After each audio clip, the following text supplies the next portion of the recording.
So good afternoon to all of you present here. Thank you so much for being here.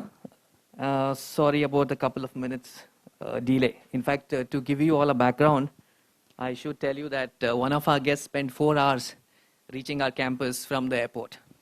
Yeah, so a couple of minutes delay, I'm sure you'll all pardon knowing as to, what is the issue of access to our campus currently, right?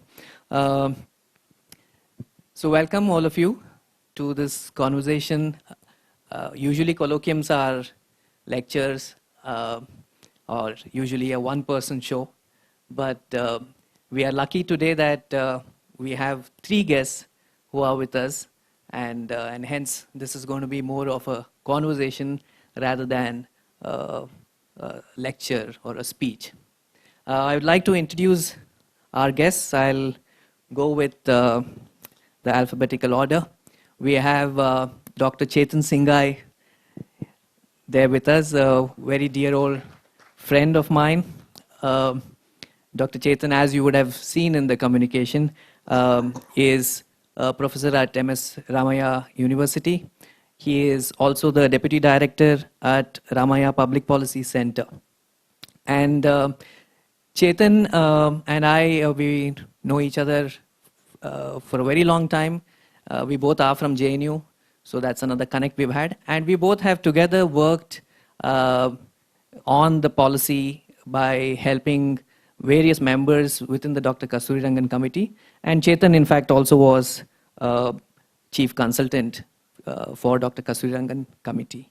And we're going to have our conversation begin with Chetan, wherein he's going to provide an overview of what is happening with regard to implementing the national education policy in Karnataka, particularly in the higher education space, because he's also nominated as an officer at the Karnataka State Higher Education Council. So welcome, Chetan. Thank you. We then have Dr. Rohit. And Dr. Rohit Kandakatla is Director for Strategy, Operations and Human Resource Development at KG Reddy College of Engineering and Technology, Hyderabad. He is also an adjunct faculty at KLE Tech, another college. And he's been someone who's been passionately involved in various aspects of engineering education, in which he also has a PhD from Purdue. He's been very passionate about various ecosystems within the engineering education domain, social innovations, entrepreneurship, and education technology. His research interests of all these things also includes service learning. Now, as you all know, the national education policy talks a lot about communities, service-based learning, and the various kinds of insights such collaborative work can provide in order to improve the quality of our education system. So that is why I think we are, in fact, very happy and glad that Rohit could make it to this conversation. Thank you so much, Rohit. Our third guest for the day is Dr. Vikas Vittal Shinde. Vikas is a professor in mechanical engineering department, and his institute is part of the Mumbai University. We have someone who is, in fact, amongst the foremost experts in project-based learning in the country. He has his PhD in PBL from Aalborg University. In fact, his supervisor, I'm sure whom he's going to refer to, is amongst the leading names in PBL in the world. And Vikas has done a lot of workshops on PBL, trained thousands of teachers, currently also engages with a number of universities around the world on PBL-related aspects. So I don't think we would have had anyone better to talk about project-based learning and what it does to improving education systems in any setup. And so we are very glad to have you as well, Vikas. Thank you so much, and for also for bearing with that commute of 4 hours from the airport. Thanks. So along with guests here, we also have a very important guest amongst you here in the audience, which is Dr. Gopal Krishna Joshi. Dr. Joshi is the Executive Director of Karnataka State Higher Education Council. And he's been a pillar of support for Azim Premji University. And he's been someone who has been as passionate as many of us in the implementation of national education policy. And so a lot of effort is going on in Karnataka on the implementation of the policy, particularly in the higher education space, because of the personal enthusiasm that Dr. Joshi has to see our education system improve using the framework that the policy provides us with. So Dr. Joshi, thank you for making it. So let's begin. I'm sure all of you also have a lot of questions in terms of NEP and its implementation. And I'm sure for many of you, you're also very concerned about what is happening in the school education space. I would like to tell you that that's a conversation probably we'll bring to you very soon, another day. But today's focus is going to be more on the higher education space. All our guests here are people who have very solid experience in practicing various aspects that NEP talks about as suggestions, as provisions, for many years, even before NEP was adopted. And that is the reason why we have our guests together in this conversation, because they all are not just academics of repute, but also practitioners who have implemented many of the provisions that we get to read in NEP in their respective institutions. I'm going to request Dr. Chetan to begin. He's going to give us an overview in terms of what is happening from the Karnataka State Higher Education Council side in order to ensure the implementation is happening across various institutions in the state. He's also going to give us a slightly more broader perspective as well in terms of what was the intention of some of these provisions within the policy, particularly pertaining to curriculum and pedagogy, which is what later on both Rohit and Vikas would be touching upon. So, Dr. Chetan, over to you.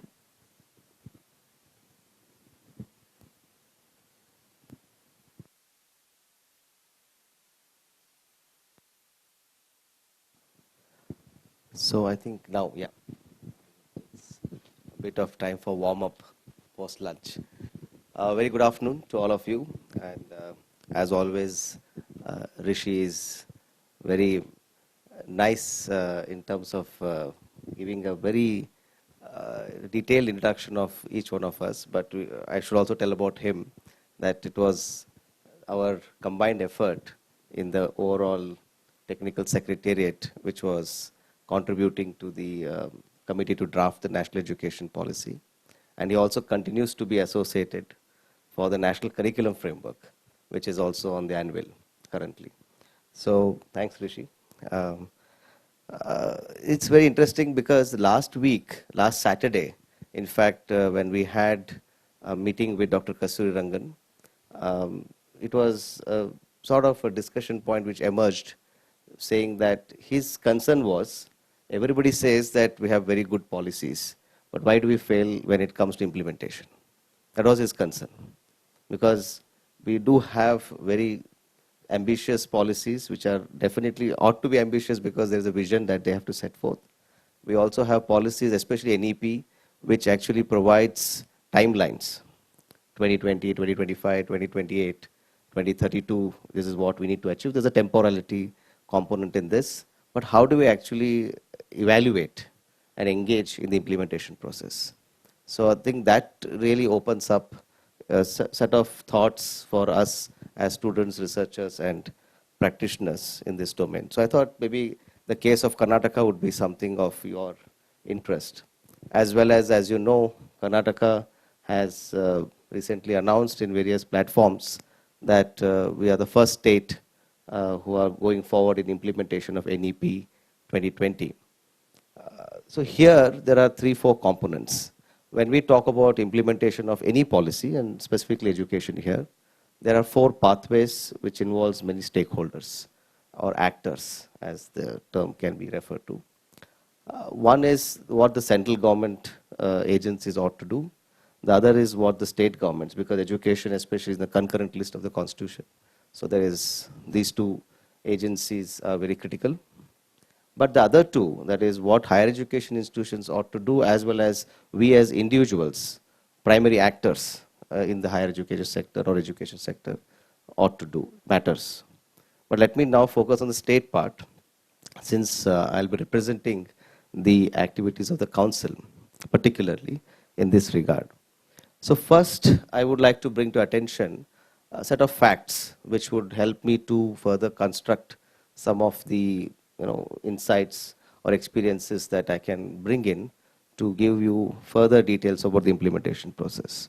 So much before the policy was adopted, that was March 4th, 2020, the government of Karnataka constituted a task force with a specific agenda to have an implementation sort of a plan under the chairmanship of Sri S.V. Ranganath, who was the former Chief Secretary of Government of Karnataka. And the task force was very clearly given set of terms of reference. One was to look into the curricular aspect. Other committee or subcommittee was to look into the governance and regulation aspect. So I always wondered, as public policy sort of enthusiast and then recent learner in this discipline, that which one should come first, whether it's a governance regulation subcommittee and their pathways and way forward, which will support the curricular reform, or vice versa. That I leave that thought with you so that we can engage in discussion on that, because that was one question which I've also troubled Rishi many times. Should it be like this? But in this case, as a fact goes, both worked in parallel, and both subcommittees submitted their reports, and accordingly the task force acknowledged what were the recommendations of the two subcommittees. And also parallelly there was representation of school education, because NEP aspires education to be seen as a continuum, not as watertight compartments or verticals, which is an unfortunate situation that we have experienced for the last many decades. I think that also was reflected in this implementation process. So on one hand, we had experts coming with their experience, also bringing some evidence into this picture of implementation process. So I would say only depending on the first two E's, expertise and experience, is a challenge, because evidence is very critical to either challenge those two E's or to support or facilitate those two E's. So this was the task force which was also bringing in, though if I see in the quantitative terms, the weightage was more on the expertise and experience, but at least there was scope of bringing some evidence. That is another point. I leave it to you, the first point and the second one, which should come first and how it would be more effective if at all we had seen it as into phased ways, rather than seeing them as a parallel component of developing two subcommittees and looking towards contribution to task force. Second is about this three E's, and in terms of implementation, which of these three E's should get priority and how it should be harnessed. So I'm also sharing facts and sharing my thoughts along with it. Second important turn that happened during this process was, there are many things, I'm just trying to select a few important ones, is to how do we adopt now? Because any task force report will remain again as an aspirational document or a vision document if it has not been adopted.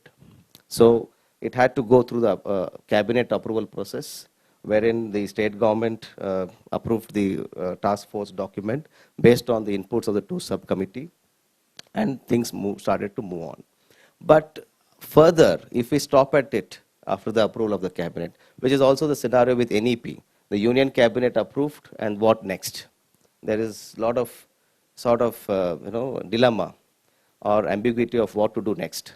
Similarly here, the task force has been accepted, what next? So that is where now certain tangible actions had to be taken, and they were also at the same time, by that time the union cabinet had approved, and a lot of momentum was building up at the central government. The University Grants Commission, the All India Council of Technical Education, so many other regulatory bodies. I can go breathless naming those regulatory bodies, but so many of them, which is again another challenge which NEP wants to address, to subsume all of them into one single body as such, right? So what was happening here, in addition to parallelly the central government trying to engage with providing certain guidelines and so on and so forth, was reforms in the regulatory system.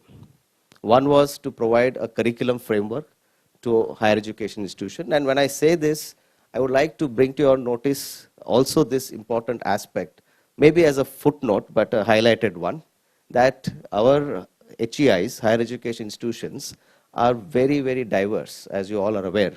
And because we are seeing institutions as public state universities, to public deemed universities, private deemed, private state, and so on and so forth. So when a policy has to be implemented, it cannot be fragmented. It has to take a systemic view.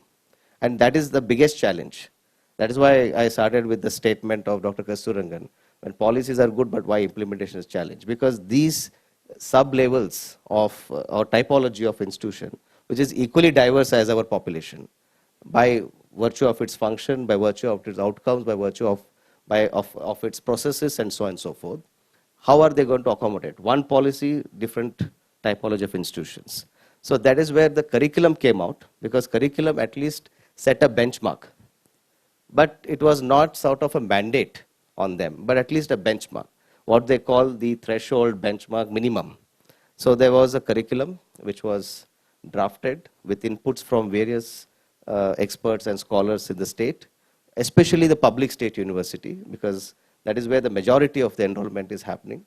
That is where the issues of accessibility and equity are of higher order and concerns. And also it's a matter of fact that the government of Karnataka as a state is also patronizing them by supporting their, by law, by financial aspects, and so on and so forth. So there were many subcommittees which were formed again to review subject-wise, political science, economics, so on and so forth, right? So then the curriculum was also drafted parallelly. So there was a 4-year undergraduate curriculum, particularly undergraduation, not much on the post-graduation, but undergraduation, which was then left out to institutions. That's a very important point. I'll come to this point, why it was left out to institution. That is the last point. But along with that were also regulatory reforms. For example, there is a draft Karnataka Shikshana Ayoga bill, which has been proposed. Because again, regulatory reforms are also equally, but that's why I raised this question. Should the regulatory reforms come first or the curriculum? This is a very interesting issue, because this is where we need scholars like you to write and think on these things. Which supports what, right? The other one was the Karnataka State Higher Education Institution Bill. So there were 2 bills which have been drafted, but not yet adopted or this one, but at least the thought process is moving along with this set of changes.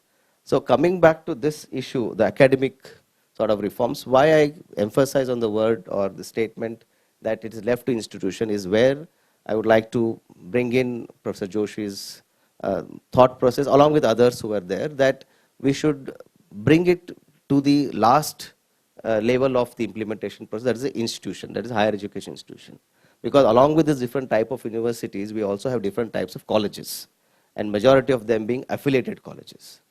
So it is like affiliated colleges are often looking towards or look up towards the affiliating university to provide certain inputs and advice and guidance. And that's a system which has been there since, as you all know, since our independence and before independence, right? So hence, we have to take the universities into confidence, especially when I talk about public state universities, which are the majority by enrollment and by number. They are the highest. So there, the government's priority was to engage in this type of institutions. So there, every university was asked to constitute a implementation task force with a clear set of guidelines through a government order, who is responsible, what they should be discussing on, and what is the monitoring and reporting process which is in the annual now, to seek what they have done and how they're engaging with it. But please remember, that's the institution who is responsible, not the government in this regard, in terms of implementation. Because government, of course, will be there to support financially, etc., when it is required, but especially when it comes to academic matters, it's an institution, because they know their strengths and weaknesses and the concerns which they are facing. So each institution under the chairmanship of the chairpersonship of the vice chancellor ought to constitute a task force. The details are so micro that it will be another level of study for you, is that even the government order even mentions what should be the composition of the task force, which will be representative of various actors who actually influence higher education, right from the deans or teachers to industry representation to alumni and all those people.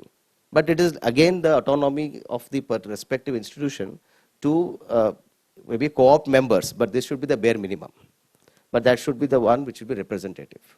And that is where the discussion. So along with that, it was the government also requested the all HEIs, especially public state universities, to have orientation program to their faculty members about NEP and the various aspects of NEP and so on and so forth. But curricular aspect was the most important part because the 4-year undergraduate program, which was aligned to the NEP's aspiration of multidisciplinarity, learner-centric pedagogy system, choice and flexibility to be provided to students, most importantly, multiple entry and exit option.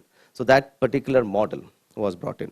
And I would like to again add, before I close with the last remark here, because I'm keen to hear from others, is that the notion of credits, each course has a sort of what you call 3-credit course, 4-credit course, 2-credit, 1-credit, 5-credit course, right?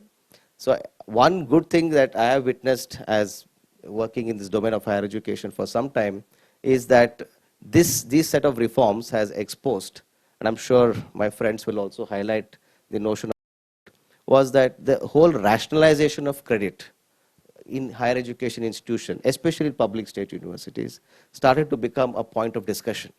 Otherwise, many students, including the faculty members, were not much clear about this credit structure. They used to always go for the maximum. Once they get into the maximum, it's like, I would say, sort of a level at which you will not get any time to do research because you are more teaching intensive. And while there is a scope for you to offer minimum for which a degree can be awarded also.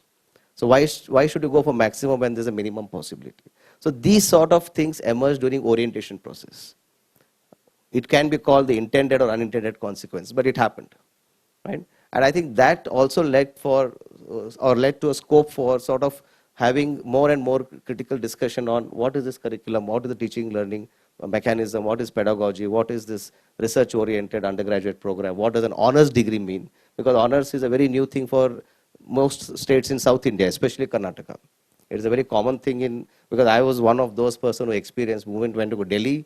I realized that because from here I did my undergraduate and I went there, that honors in political science means there's something else as compared to what we do as BA in HEP, History, Economics, Political Science. Some of my friends ridicule me that you have done 3 honors in BA. So, but that is a system change. But here at least that thinking started. Then last part was how research will become a component of undergraduate education. That was another level of thinking which emerged. But what I'm trying to say here is the 4 pathways that I mentioned, the central, state, individual and higher education institution, most of the tasks are at the level of the last 2, the HEIs and the individual. The central and the state are only enablers.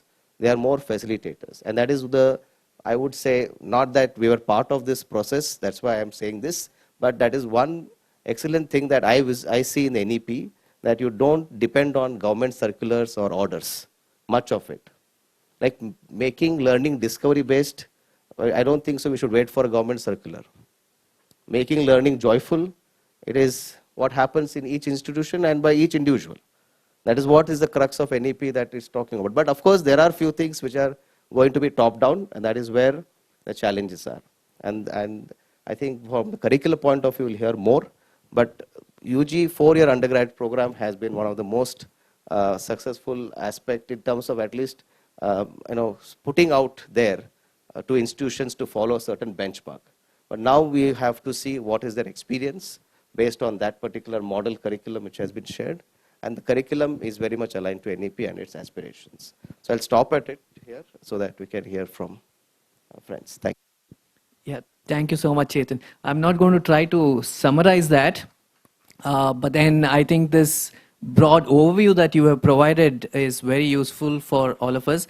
A couple of things that it brings forth is one that Karnataka keeps talking about how we are amongst the first states to implement NEP, but then also the fact that there was a lot of work happening already in terms of moving towards improving our education system.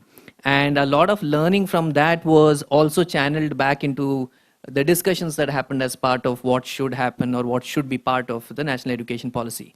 And I think that's also the beauty of NEP, wherein it looked at best practices, not just from outside the country, but from even within the country, to see as to what are those practices which can come in as part of the policy framework, so that people can use that and improve education, as part of improving the education system, improve their own education within the institutions. And that's the other point that you were making as to how NEP brings in this aspect of how individual institutions and individual actors rather will have to start focusing on how do we contribute toward the overall improvement of the system.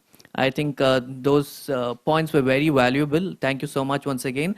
We're going to move on now to one such best practice, and that is the project-based learning.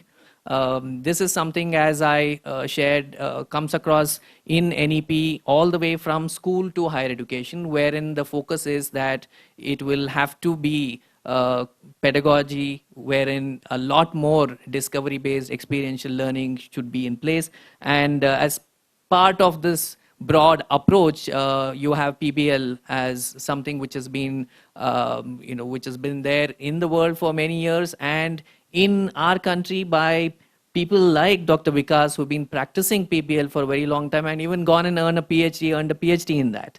So Vikas, we'll look forward to hearing from you as to what has been your experience. To begin with, if you could also share with us as to, how did you understand PBL? Did that change after your PhD?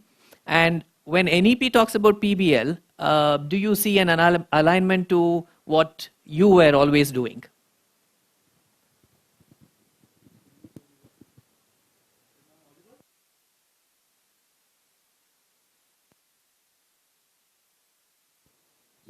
Hello, yeah. Good evening, and thanks for this orientation, Chetan and Rishi. Before I explain project-based learning, probably I will go a little bit 15 years behind when I started this PhD. Why I started PhD is a very small story about it.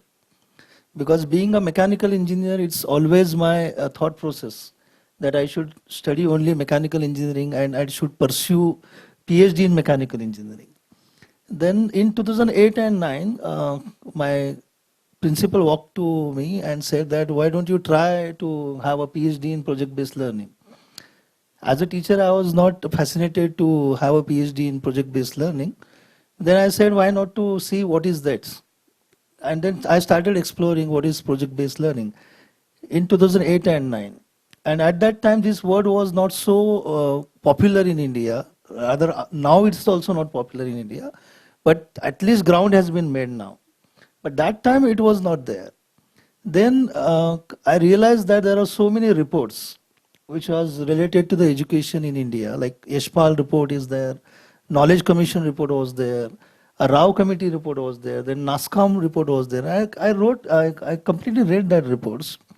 And then I found myself in a different situation. Being a teacher, I was appealed and I was enthralled with so many issues involved in the education systems. And another side, it was an engineering profession which was asking me to do something in engineering profession. But as a teacher, my heart always spoke about my students. Then I should do something for my students and as a community of teachers. Then I threw away the chance of doing PhD in mechanical engineering, and then I started my journey towards project-based learning. Incidentally, in the same year, we applied for Erasmus grants. And through that grant, I got an opportunity to go to the Aalborg University. Aalborg University is a pioneer university in a project-based learning. It started PBL in 1974. And India started talking about project-based learning in 2010. So you can see the differences in the practices which we are making and which the other countries, which are advanced countries, are making. So what I did there, basically, I went there, I studied the way they implement project-based learning, their curriculum philosophy, how they treat the students differently than Indians, Indian traditional system, the curriculum which they implement, the strategies they make, the way they assess their students, and where they promote this project-based learning approach in the whole university. through that journey of 2 years, I came back in India, and initial thought was copying the same material there. But since, like Chetan said, it's so much diversity we have that we cannot have a single model for whole India. Then I started realizing that I cannot change the whole India. Then I started thinking about, let's go by the state university curriculum. But being an affiliated institute, we do not have a right also to change the curriculum of the university. Then I finally came down to my own course, where I started implementing, because that was the only space which I can control as a teacher. But I never stopped. I mean, I found a scope there that at least I should start with myself. If I want to change something, I need to change myself first. So I started implementing project-based learning in my own courses. But when I started it, I still remember my PhD defense. One of the assessors asked me a question: which part of the PBL you are taking? Either it's a problem-based or it's a project-based. Even that time also, I was enthralled with that question. What was that question is about? Is it the same or is it different? Then I said, I am following the project-based learning pedagogy, where the students are asked to do the projects.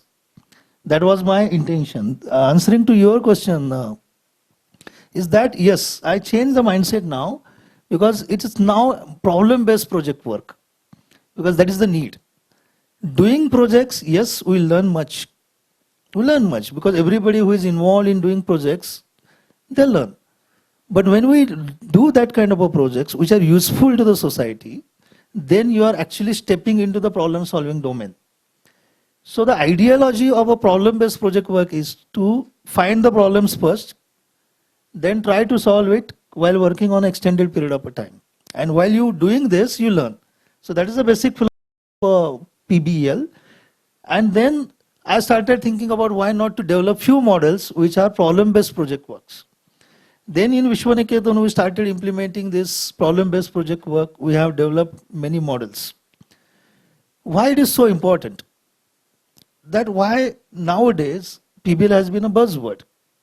Because if you go to the national education policy, which Chetan rightly mentioned, so many things has to be covered and so many diversities are available, that how a single pedagogy can answer it. The pedagogy which is mostly followed in India is traditional. I mean, you know what is the traditional means? That a teacher is coming into the class, he is prepared notes and so many things, you know, and then you are sitting like you are sitting now and you are listening continuously. You know, but what the science says, if you listen continuously for anyone, excellent speaker also, you cannot focus more than 10-14 minutes. And then you suddenly start distracting yourself from some other places. And that exactly happens when you sit continuously. Rather, the focus has to be reversed, that how to make students more active. And that is the possibility when you are implementing project-based learning approaches. No doubt, instructions are there. There are so many questions comes when I deliver lectures, whether there are instructions in PBL or not. Yes, it is there. The fundamental things has to be taught, but the number, if in a traditional curriculum it is 50 hours of teaching, in project-based learning approach it will be a 20 to 30 hours of teaching. So that extra time, where it is going? That extra time is needed to do for a project work. So naturally, when the students are in the university, they need to have a sufficient time to work on a projects. So that time has been created. That time has been created in a system so that the outcomes of the projects would be better. So that is one of the aspects which I learned from the Aalborg University itself, because they had a tailor-made timetables where in the morning sessions, where the mentally we are fresh, physically we are fresh, the lectures are arranged, and during afternoon the students move around their groups. In a teamwork, they work on a projects, and they have a very good spaces provided for their project work. And then supervisor can keep in, going in, having supervisor, mentoring, all these things can happen during the afternoon. And then later on, every day morning, they have these discussions, what we did yesterday and what we are going to do tomorrow.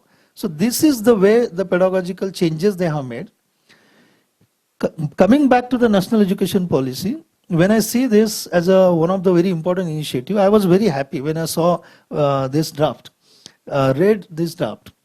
And then also suddenly, yes, here I can play some role now, because the higher order cognitive thinking skills, that is one of the aspect of national education policy. The multidisciplinary nature, the multi-assessment nature of a national education policy, which all can be done in one single pedagogy through project-based learning. Through my experiences, I'll let me know how much time I have. Yeah, because I'll keep on continue talking. And then I should have some space for question and answers also. But when you see these multiple dimensions of a learning, where you have higher level of cognitive thinking skills, where you have a multifaceted assessment, and the students are learning few more things other than classroom learning, the challenge is obviously to make it happen. And then these things are more resource intensive, because not all universities, not all institutes are resource friendly. Especially if you talk about the affiliated institutes in India, they are, I'm very clear and transparently telling you, because they are only for transacting the curriculum which is given by the university. Their curriculum is restricted for the 8 experiments. Their curriculum is restricted what is to be taught, which is been given, and that's it. But PBL requires some extra efforts. And that is where I stepped in as a trainer. Why there was a need to train the teachers? Because I trained more than 7,000 teachers in India so far, work with more than 250 institutions. The need was faced because unless and until teacher is trained in this kind of a pedagogy, he cannot percolate the clear ideas towards the students. And when the ideas of a project-based learning are not clearly percolated to the teachers, because he's the main actor. He's the main actor of doing all these things. It cannot be percolated to students. So I started this journey of training teachers. Then I found that our students' brains are wonderful. Because initially, when we think, there is a very specific labeling in a different accreditation. I should not tell that labeling, but there are labeling to the students. That some students are very active, some students are very slow learners, and so on and so forth. Personally, if you take my opinion, all students are equal. Because the way you give the opportunity to learn to every student, if you are giving a single medicine to all the, diseases, it doesn't work. So likewise, all the students have different styles of learning. And instruction-based pedagogy has only one way of communication. That is, I will teach, you will learn. But in case of a project-based learning, it's your choice. The way you want, you can learn. If you want to contribute in your team by studying the books, and then you can contribute. If you want to research, you can read the literature, you can contribute. If you are a good active member, you want to do something with physical things, you can do. So your style of learning is accommodated. And that is the beauty of another aspect of a project-based learning. And to conclude, what I can say is too much focus on the grades in instruction-led delivery should be give its way to the project-based learning, which is more open, which is more skill-based, competency-based, and it can accommodate diversified learners. Having said so, we need to prepare institutions to accommodate it more holistically by understanding. And then obviously we need to build the capacity of our teachers. That's the way we can address national education policy. That's what I feel. Yeah, thank you. Thank you so much, Vikas.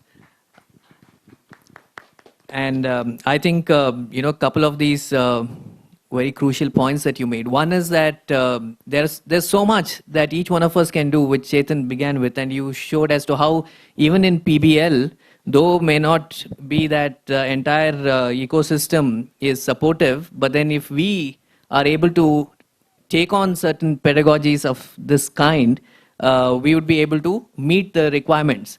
And I think that's something which is, again, a learning for many of us, that we don't really have to wait for things to fall into place, but can take on these things by learning and moving in the direction wherein finally it is about ensuring that the learning environments are very productive, and it is pitched to the various needs of our diverse classrooms.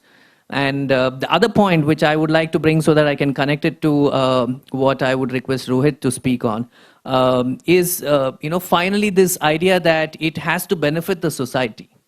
Why is it that we are looking at something like PBL? Because it is a project, and along with that comes some kind of a problem solving. And so it is a problem that resides out there in the society, and for that, as educationists, we work together with fresh minds in the students, with some kind of a guidance from the instructors, and come out with solutions that are beneficial to the society. At the end of the day, that really is the ultimate goal. And I think that's another very useful point that you made, which I think is a learning for all of us for whom project-based learning is not something that we've always done. Though I should share that if we had this colloquium a couple of days earlier, you would have got an exposure to the kind of projects that students in a school of development did and presented. So this is something that in Azim Premji University we've been doing. A lot more to learn in terms of some of the technicalities, but students from all our schools go on to do these field visits and look at problems and try and identify potential solutions. They don't get enough time, which probably a PBL pedagogic approach would provide. But then they come back with ideas, with potential solutions, and present it. And some students take it up as research and take it forward as well. So thanks once again for that. So Rohit, I would now invite you over to share with us this aspect of contributing to the society, right? And for all of us in universities such as Azim Premji universities, it's something that we are anyways deeply connected with, and all our programs are also aligned in that way. But what I would also request you to share is how in an engineering engineering education environment, would something like service learning get located, and what are those innovations that you have been engaged in order to make service learning as part of your ecosystem? And also, if then you could think of sharing with us any ideas that you think could be useful for developmental institutions and universities such as ours. Thanks for inviting me, and thanks for you all being present here. You have a great campus. I studied at MIT Manipal, similar great campus around there, so it was nice to come back to university and see or envision all the lovely atmosphere that you might have after classes. While I was preparing for this talk, I looked into your website just to understand more about your programs and what's happening. And something stuck to me immediately was a fundamental foundation of your university was this build a community of care, compassion. It's something also, it's very fundamental to what the NEP is talking about, to teach students how to empathize with others, become good humans, who would want to care for the society, who want to contribute to the society, who have strong human values, ethical values, promote sustainability, and basically come together to kind of take our country forward. And while all of this is great, how do we do that? I consider myself a very compassionate, empathetic individual, but I know not everyone are like me. But I don't think anything's right or wrong, but how do you kind of teach students empathy? So I'll go back way early to how I got connected to service learning. It's just a very random story. I went to MIT Manipal. Before I did my BTech, very excited about engineering. Oh, I want to be an engineer. Then I graduate, I get a job.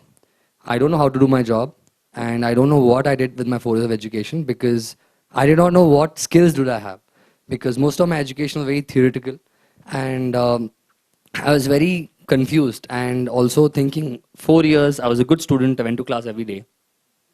But I didn't really have concrete skills that I thought I could put to use for anything. I got a job in Deloitte. They trained me after, and I got trained. I did whatever they asked me to. But during this time, I got in touch with this organization called Student Platform for Engineering Education Development. It's a global organization, completely student-led, who are just having conversations with students on how can we make engineering education better. This was way back in 2014, 8 years ago, and it was very interesting to me that students also can have a voice in their educational process, and I believe that I had something to say because I'm clearly very unhappy after 4 years of my undergraduation. Uh, During that time, we hosted an event called Indian Student Forum, one of the first sort of event in India, and we've hosted at Kelly Technological University. Professor Joshi sitting here. That's when I first met him. And as part of those program, one of the key aspect we brought in, which just emerged among topics, was service learning. It wasn't that I knew about it before, but it actually came out from some students. Because before the Indian Student Forum, we had 7 workshops across the country with students raising voices on how can we make engineering better. So few students have come up with this idea. I don't know even if they knew service learning was a thing. Is we're learning everything. Engineering is about problem solving. How about we solve problems in the community during our curriculum so that we also get a chance to solve them and the community also gets benefit from it. It kept with me for a while. Then I went for my PhD. I was supposed to work with Professor William Oakes, who is considered one of the guru of service learning back around the globe. I ended up choosing a different advisor, did a whole complete dissertation, and then come back. I've come back after my PhD, and service learning still stuck to me because I thought it's a very mutual beneficial partnership, because especially for engineering, and I also think a lot for developmental work. If you can find a problem in the community, learn your curriculum by solving that problem, and in that process also benefit a particular community or an individual or organization, I thought there was no better way to go about it, because it's a two-way street and everyone's getting benefit in the process.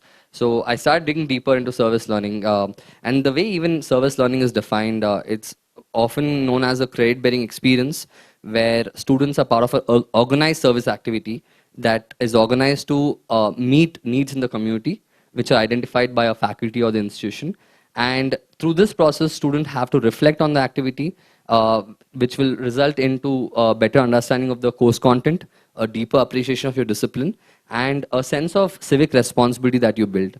All of this really happens because one of the key components, the 4 components of service learning which are very important. One is the service aspect, that is someone has to be benefited in this. It's you providing a service to someone. Second is an academic connection. So it's not that we're trying to solve any random kind of problem. We want to connect it to something we're learning in courses so that the knowledge that we gain in classrooms can be implemented to solve a real-time problem. There's reciprocal partnerships, which is very key because it's a reciprocal partnership. A lot of times, a lot of myths have to be broken around service learning because students or institutions, we tend to go to these communities, think ourselves as the bigger people, saying, hey, we're going to solve your problem, and there's a power differential that comes in. We don't realize that while they're benefiting this process, we're also benefiting from it because we're learning on the go. So the learning aspect is something we're gaining, and that is something their context is providing us, which is why the reciprocal partnership is important. But the last one is reflection. Reflection is a very essential component in service learning because whatever you do in the community, you're expected to provide guided reflections for students to think by yourself. What did this service activity mean to me? Why did I do this? What did I learn? How did I learn? And how did this benefit the community? What is my role as an engineer or as an individual in this community or in this society? So reflection makes you to think by yourself on what are those aspects that really connect with you. This combined with the service component where you're actually going into a community, talking to them, getting to know them, trying to identify problems in there, you learn how to empathize with another individual. Often if my father has a lot of service-based focus, very big in Lions Club, etc. So I used to always, as a kid, go to all the events that he was part of. But apart, if an individual doesn't Yeah, so if an individual doesn't have that opportunity to empathize with, okay, you might do it with your family or your friends, but with someone in need or with someone outside from who you know, I think those lived experiences with them will really help you understand what empathy means.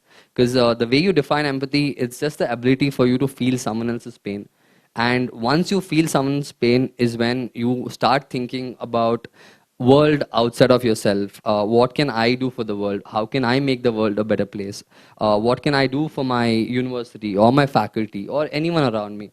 So I feel empathy is very important.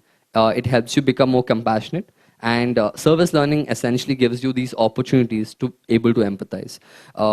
There also are service learning aspects where you can have different ways to go about it. You can work with a non-profit and they give you a problem statement and you kind of work upon that, or you can take a community-centric approach where we go to a community and work with them, try to understand their problems, and then see what role can we play in the betterment of their society.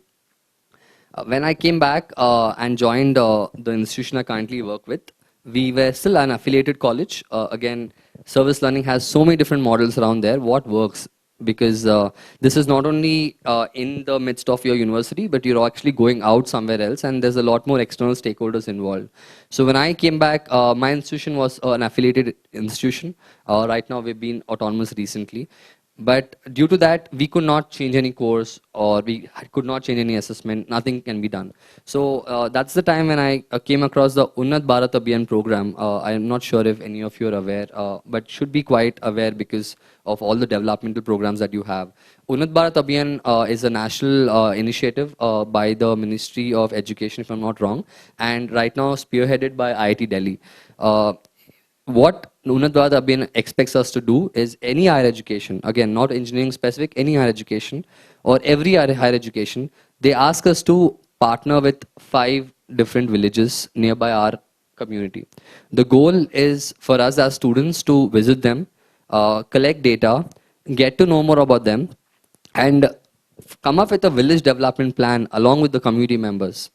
The plan is supposed to be for 4 to 5 years, but the goal is the entire plan will be drafted by the community members and the institution, and the institution can then pick up certain projects as part of the plan which make sense in terms of the discipline that the college or university is offering. It's been around for the last 5-6 years, and I have immediately caught upon it, and we've been doing a lot of community-centric activities. The Unnat Bharat Abhiyan, the terminology they use is adopt a village. That's something we had to break down in my institution is because villages don't need us to adopt them. We are going there also to learn in the process. The process recommended by the government also was very, go do some surveys. Based on the surveys, find the problems. But what you don't realize is, especially when you're working with service learning, you work with sometimes with communities who are vulnerable, sometimes who don't have very good socioeconomic backgrounds. So it's very important for us to be very careful with them because especially with villages, there are so many people who always come to them wanting to help them improve their lifestyles, improve their lives in those villages. And a lot of them just come do something and go away without any certain impact. So it was important for me to introduce this to my students that, listen, we're not going to go to surveys because if you go to a village and say, hey, tell me your problems, why would he share with me? Like, why should he even trust me? Took us, we spent 2 to 3 days, stayed in those villages, the 5 villages we partnered with, and first got to really know them. And only when we did all of that, were we able to really empathize with those problems. Because as engineers, we're always excited about problem solving. We want to build cool solutions. But is this solution really helpful? In an industry, it's an industry-based problem, so it might be helpful. But if you end up building something for a community which they don't necessarily need, and if you think it's a problem and they don't think it's a problem, then after you deploy that solution in the community, they're not going to use it. So the essential aspect of service is lost, which is why one-sided partnerships are very risky. They cause a great threat to the university and the community. And it's important for us to build reciprocal partnerships. Only when you do that can you actually have true community engagement, true impact in the community, which can further lead to a lot more large-scale development. So we stayed in this villages for 3 days. In fact, I stayed in one village for 3 days, and that process made us have lived experiences with these villagers. For example, one of the problem that we were trying to solve is in the second day, few of us went to some of the farms, and one of the farmer initially they were not they were not talking to us much, but this was the farmer who we had dinner with that night, and we shared a good bond. And next day he's like, "Come, I'll take you to my village, to my farm." We go there. He's telling us about everything, and after a while. We started probing some questions saying, what is your output, how much money you're making, what raw materials do you get? And then through that conversations we realized is, he said one of the major problems they have is the lack of good quality seeds. So we just buy the seeds, we don't know the quality of them, we sow them, we harvest them. After the harvest is done, we get to know which ones are good seeds and which are bad seeds. I felt that was such a big problem because they're like, we don't know, it's all upon God. It's just about luck if we have 30% good harvest or 90% good harvest. A lot of uncertainty in that basic livelihood which has to be solved. So then students start ideating, seeing what are the different ways can we detect a seed in terms of its quality. So some approaches they've done was analyzing the DNA of each seed through image processing, and then comparing with healthy seeds, male and female seeds, and then figuring out a solution that can separate seeds based on that. We're still in the ideation stage, prototyping is not done, but these are the kind of problems which I think you need to really understand that problem and then go about it. A few challenges which I think I want to bring out, particularly with service learning. It looks very great. It looks like the pedagogy everyone should go for because there's also development happening. One problem that we often face is how do you structure this into our existing curriculum, into a course structure? Normally we have 4 months of courses, 4 to 5 months, and then we have summer breaks. We might take up a service learning course. Students a lot of times are excited about this out of maybe curiosity, again a very essential component of the national education policy, but sometimes also the credits, right? We want credits, so the moment the credits are done, our motivation sometimes can go away. But then that is in terms of our institution. What about the community who is waiting for us for a potential solution or for further involvement? So how do you really structure a service learning experience into your curriculum? Professor Billows, who I mentioned, they've, the last 20 years, built a very robust, not a course, but a program in itself called Engineering Projects for Community Service.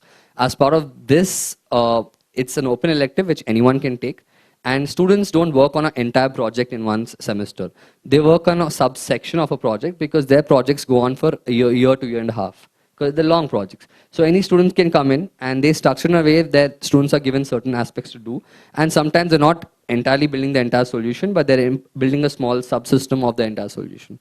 So it's very important to understand, depending on which either university or autonomous institution or affiliated college, what is your context and how does it really work for you? And that is very challenging, and I think that is something you only learn by implementation. You implement, you try and fail, and then you go about it.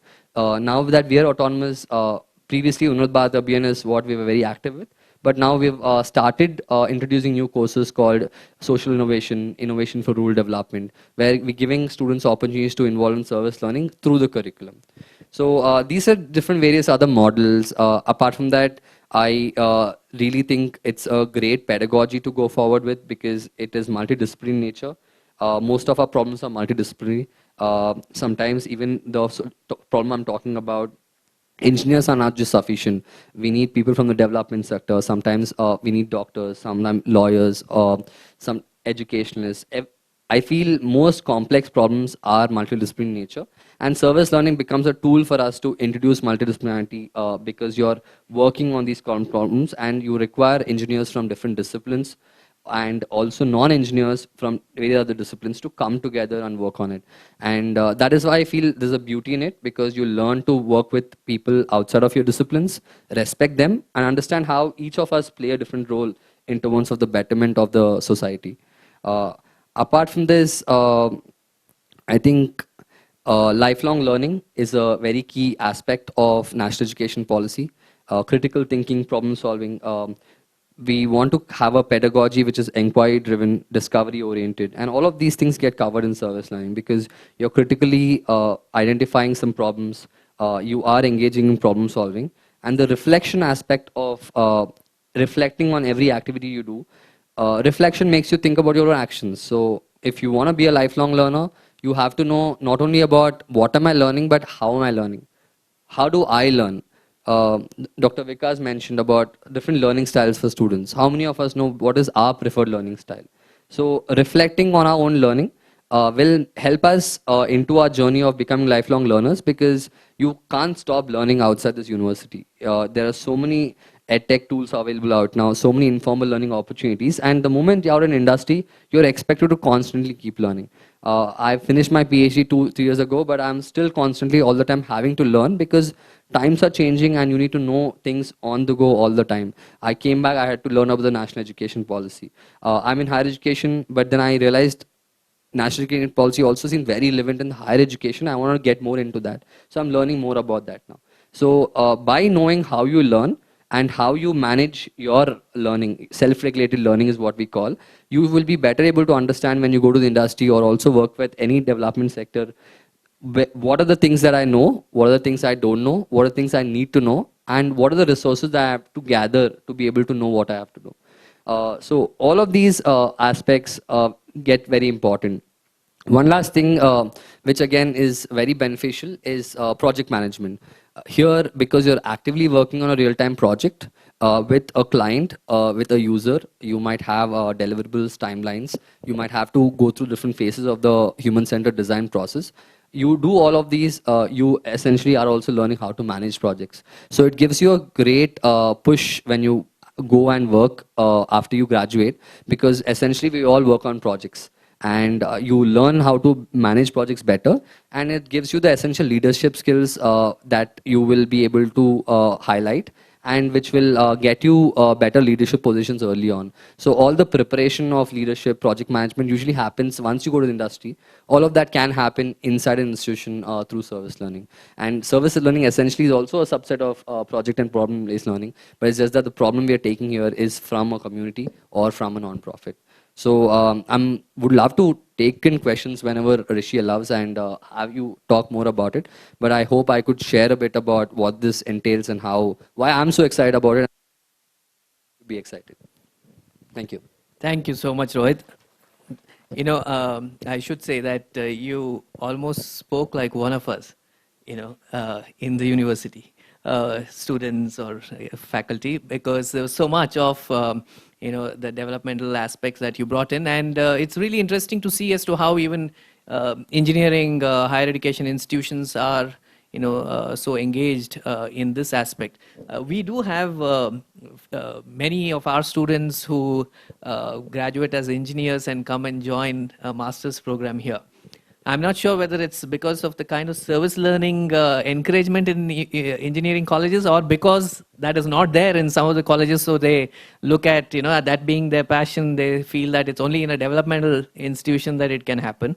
But it's lovely to know. In fact, I also wanted to bring in this aspect of multidisciplinarity while I was listening to you, and you brought that in the end, that there is just so much of an opportunity for all of us in the higher education space to engage with each other in order to come up with solutions which may be much more comprehensive if it is an approach that is multidisciplinary in nature. In fact, before we get everyone else in the audience engaged in the conversation, if we can have a very quick open conversation here on a couple of things. So on this aspect itself, on multidisciplinarity, Chetan, if very quickly, if we can touch upon this aspect as in NEP. Because one of the reasons that multidisciplinarity is a big push in NEP is precisely what Rohit was talking about, that the problems are not unidimensional. And if we are to really look at sustainable solutions, then we need to really work together in a collaborative way. And that's really where the push is coming from. From the point of view of regulation, or from the council side, and in a state like Karnataka, what are the ways in which we are thinking wherein this is also supported from a policy perspective, or even from guidelines and frameworks by supporting institutions such as KSHEC that you are deeply engaged with? Yeah, I think KSHEC would be one of the many agencies who are engaging in, but um, as I mentioned earlier also that education being in the concurrent list of the Constitution, it is very important that from both the levels, that is from the center and the state, we need to have that push. While at the bottom, that is a higher education institution individuals, we do our bit. So there is both sides. On one hand, we see the University Grants Commission has also now come out with various guidelines. And there I would like to make one point here to all the scholars and students here. Please do give feedback on those draft guidelines because it is going to decide your future. And very often we don't see that inputs coming from the real actors in higher education institution. So I'll take this occasion to also tell them. Because it's important, very important that you give feedback. When they're put up on website for feedback, it means they're really keen to hear from you, so that you can share your concerns, thoughts in a very critical way, so that it becomes sort of inclusive in its final outcome. So UGC has also come out with certain guidelines of these sorts, which are going to help institutions to start thinking on building multidisciplinarity. But I always feel when I wear the hat of a researcher that that's not sufficient. That is one side. But the other side is how well are we prepared to accept those things and also do certain things which will help in propagating what Rohit and Vikas were saying. Because each institution by itself is a unit or entity. It cannot be so systemic. It has to be at the unit level or at the individual level, how they will harness their multidisciplinarity. I think that's where the council plays an important role. Because council is looking at state as a one entity, at the same time trying to harness the best of each institution. For example, we have 4 specialized universities: Kannada University, Folklore University, Sanskrit University, etc. But each one of them now have to really look forward how they will build multidisciplinarity. If we simply give a program of multidisciplinarity, a straight-jacket program, then definitely we are not appreciating their concerns, which are at the local level. So one is that is how at institutional level multidisciplinarity is going to harness. I think council is playing a role to connect what is coming from the top to what has to go to the bottom and provide that facilitating role, which is also the council's role in a way, to more as a facilitator. Last point in this context is that to bring back NEP, which we have also discussed once, that multidisciplinarity will not just come in higher education. It has to start in school education. And that is why in NEP there is a lot of emphasis on grade 7th onwards to expose you to, or students to, or children to this notion of multidisciplinarity. And I think that is where maybe in the next decade or so we will see that shift or change. And I can definitely assure you, those who are keen on this at the school education level, the national curriculum frameworks, the 4 frameworks which are now to be one, which has to be drafted, have been very thoughtfully being sort of framed in the ongoing process with this notion of education as a continuum from where we see what happens in school education will affect higher education. As of now, it is not. I can confidently say that with what little I have observed. But it is something that opens up the Pandora's box for discussion. But multidisciplinarity will be successful in higher education if there is enough push and emphasis at the school level. And I think that is where I see there are 2 parts to look into this. Thanks, Chetan. I think, yeah, once at the school level we are able to realize some of these aspects that NEP is talking about, even Vikas and Rohit, or Vikases and Rohits in our country would find it even more useful, because they will have a larger pool with whom you don't really start with basics, but you can straight away get into engaging on these very important aspects, right? But difficult because we have very less numbers, only 2 of them, no? Two of them here, but demand. I'm assuming that we have Vikasas and Rohits, but then we have the pioneering people here. But Vikas, so on this aspect that Rohit had raised on collaboration, right? In your PBLs, Have you been able to engage with other higher education institutions from different disciplines to think about a project together in which your students have been engaged with, say, let's say, students from humanities background? Any such examples that you have from your work? Yeah. See, the collaboration is an integral part of this approach, where you start the collaboration when you are building your team. Once you identify a problem, and basically the problem drives you to find a good team, because the characteristics which is required to solve that particular problem is decided by the students, right?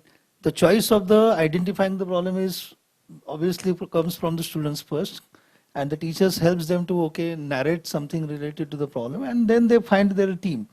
So that when it started building the team, the collaboration amongst the team starts. And when they start building about the solutions, they have to work with the, like Rohit said, with the community. But here the community is not actually for a service, but it's about more on problem solving. The origin of the problem itself is a community for this case. For example, if the problem is coming from the industry, industry will be the community for this group. So that collaboration between the industry and the group of the students will start happening. Teacher will step in as a mentor and the bridge between these two. That's one way of a collaboration which happens with the industry, teachers and a team. When you have multiple teams, then inter-teams is also collaboration happening, because many a times it happens that a similar domain the students are working. So the team will collaborate with their teams. So the big problems can be solved by using the multiple teams. Then when you are actually crossing the boundaries of the disciplines, then you have interdisciplinary teams working on the problems. And then you cross the discipline itself. Then you have a cross-disciplinary teams where, for example, few of the students working on developing a machine for pharmacy. So he has to work with the pharmacists, he has to work with the people, teachers from the pharmacy, and that way the community of pharmacy will come into the picture. So it's a more open domain where you cross it. Regarding the implementation, I have personal experiences of implementing PBL in a management and commerce colleges also. So because that the flexibility is being given by the principles of PBL, because PBL is not framed in a certain framework, but the framework is there, but that's flexible framework.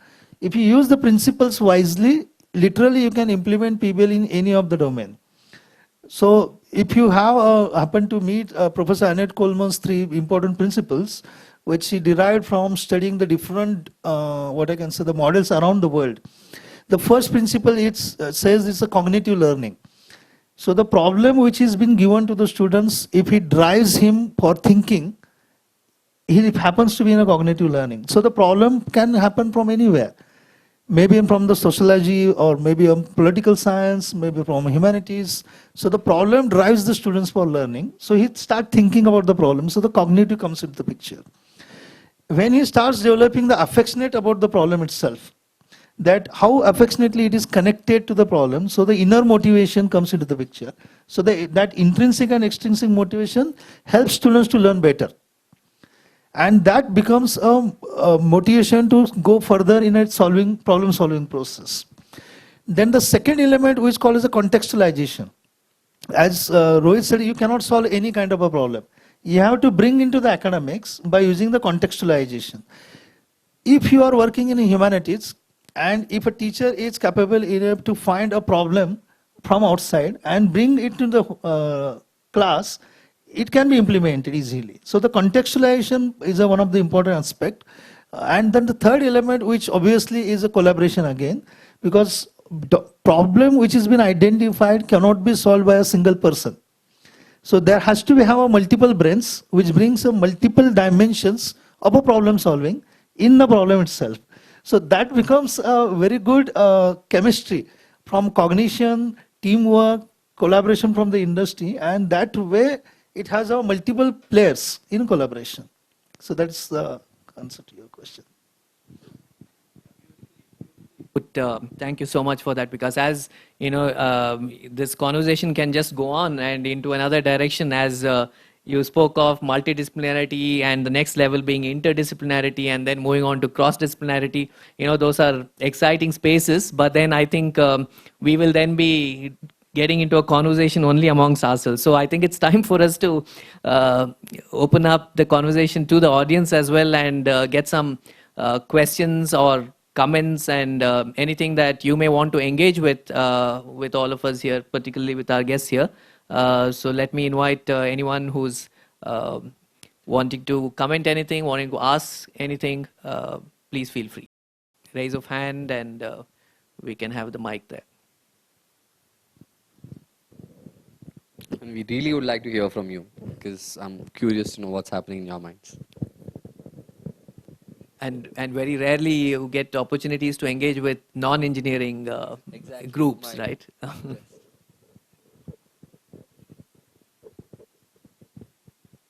Yes.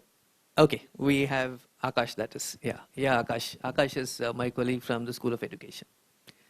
I think we'll need a mic there. I'll just get this across to you. Can you just pass this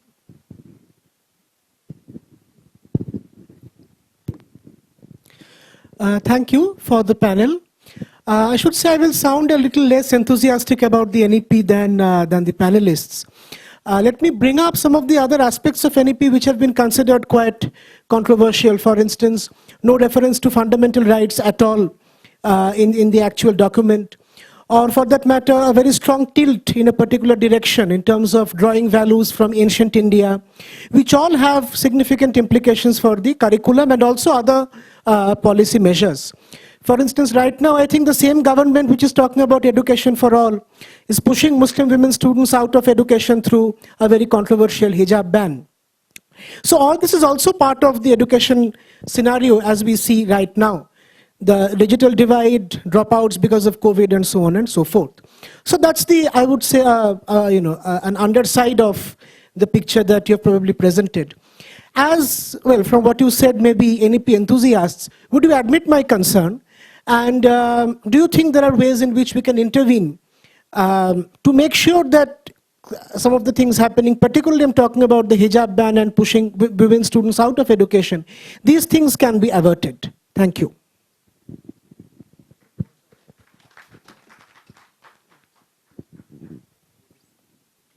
Anyone else? We can have a few questions and then respond. Should we do one more? One after the other? So we'll just take maybe 2 or 3, that's it, and then we can be able to just pass that on. Avinash, Avnish, I won't be able to.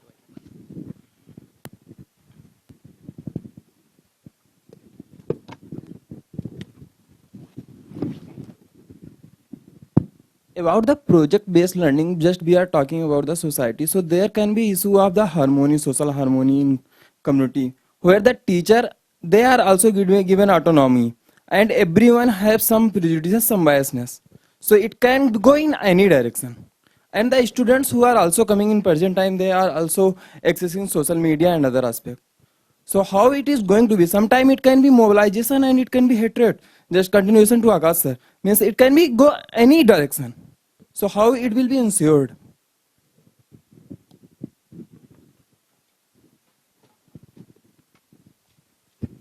Anyone? We can take one more and then we can start responding. Okay, so we can probably start responding. Any of the guests can start and then I'm sure Sure, I can someone start. could- yeah.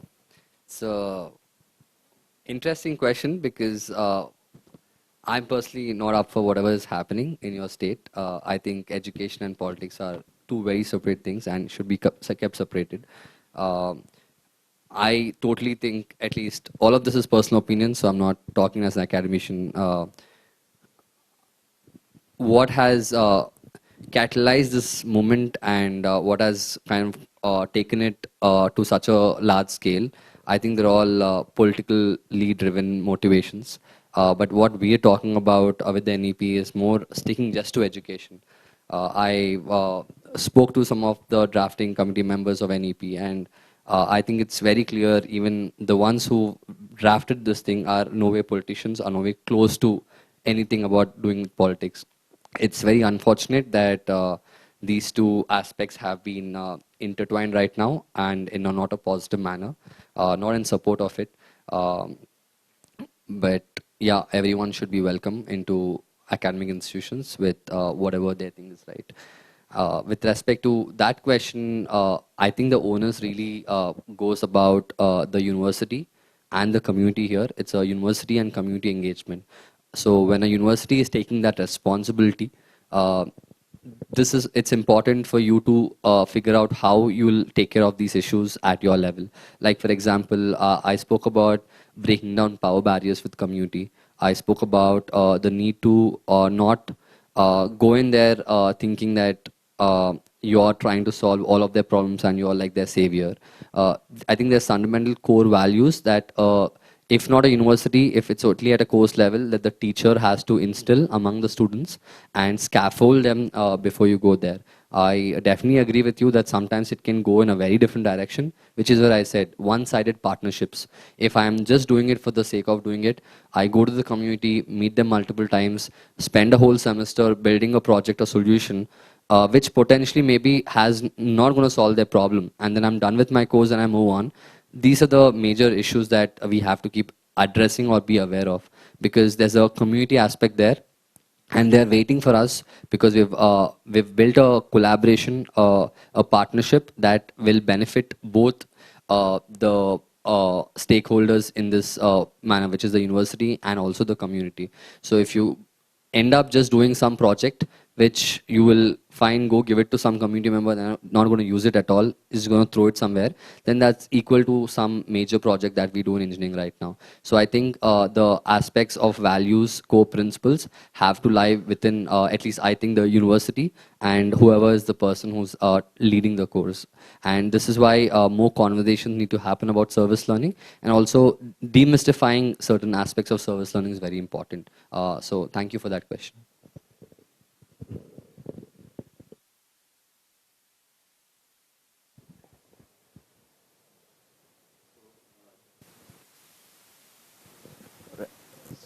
Yeah, I think now. So responding to Professor Akash's question, yeah, I think what Rohit has rightly put it, there are two different things. Not the events, but the policy making phenomenon from what we see to what the NEP talks about. While I appreciate the fact that you have acknowledged the one half of what you thought was relevant in terms of making the education system to be reformed as it is, to be reformed because of the long gap of more than 3.5 decades of not having any direction. So NEP, as the preamble very clearly states, it's a vision document. It's a document which would now make us to think as stakeholders of various types who are supposed to be. One of them is the government. Now they are now supposed to come out with directions on how to implement it to the extent that, which I said, maybe up to 30% of the NEP, which are more structural. But as I said, making learning discovery based, we don't need the government's intervention here. But these issues are independent of the policy, which are now linked to the policy. And it's almost like saying our space mission has failed because of science, technology, innovation policy. Maybe not, because that policy was made in a kind of a specific sort of a mandate, which was, as we say, there is a certain terms of reference to a policy making from that the government engages with. So on the other hand, there are events which are happening irrespective of that. So I think what could be one way of looking at it is that while we are implementing NEP, these issues must be critically reflected upon. That I think is definitely a matter of every researcher's concern, and I think we need to write about it and engage with it very critically and see why we should not be doing these things. But linking it to policy like a correlation would be too much, is what I would say at given time, because I know there are many other good things as well as ugly things and bad things which have happened. But everything is not because of the policy. But I think it's time now which we can reflect and say, in future we should not be seeing such phenomena happening. How do we do it? But I think that is where the the growing gap between academia and policy making is very much visible. There's an opportunity for us to now bridge the gap and see how we can harness it. That is based on my earlier point, which is independent of this point which I said. That is still 70% of NEP approximately, I'm just quantifying it by trying to say the weightage of the policy per se is subject to institution and the individuals in how they'll appropriate it. I think that is where still that point holds true, and hence, yes, I am a proud enthusiast of NEP, and I think it is important that we should focus on the 70% of it to start with. Let the 30% come in, and it will support it. That's why I raised that question. Does curriculum reform depend on regulatory reform or vice versa? And hence, because we have to wait for regulatory reform, we cannot ignore the importance of reforms in curriculum, which you at your institution are already experiencing it. There are series of curriculum reforms, right? So that is where I think we need to reflect, is how I would look at it. But yes, this is my way of looking at it right now. Thank you. Vikas, anything you would like to add? Hello. Yeah. I think both Chetan and Rohit answered the most of the questions, but in my opinion, I just look at this as another opportunity for learning, because whenever there is any issue, any problem, in a positive sense, if you can see it, it is an opportunity, both way. Because if you consider national education policy as an education movement, a country like India needs direction. And that policy gives us a direction that how we should move ahead in next 10 years. And rather than considering this as one of the important unit to drive a common goal of the country, there will be always some issues happening around it. But in a positive sense, I think this policy is very good policy to drive a country like India, which is diverse in nature in all aspects, educational, cultural and other things. Regarding the points which are raised by two people here, I would say these are the two different cases to be studied as a student. Suppose if I'm considering this as one of the aspects, because we have learned about that issue. But why this is happening, how it is happening, from where it is being propagated, and what are the implications of it. That could be a good learning for the student side. So think about the education part of it rather than the issue part of it. That is what I would like to say. Being a project-based learning enthusiastic, if I'm a teacher from a political science, I will see this, that how the influences of this such kind of a small initiatives builds the social construction. Because the social construction is one of the important element in a project-based learning.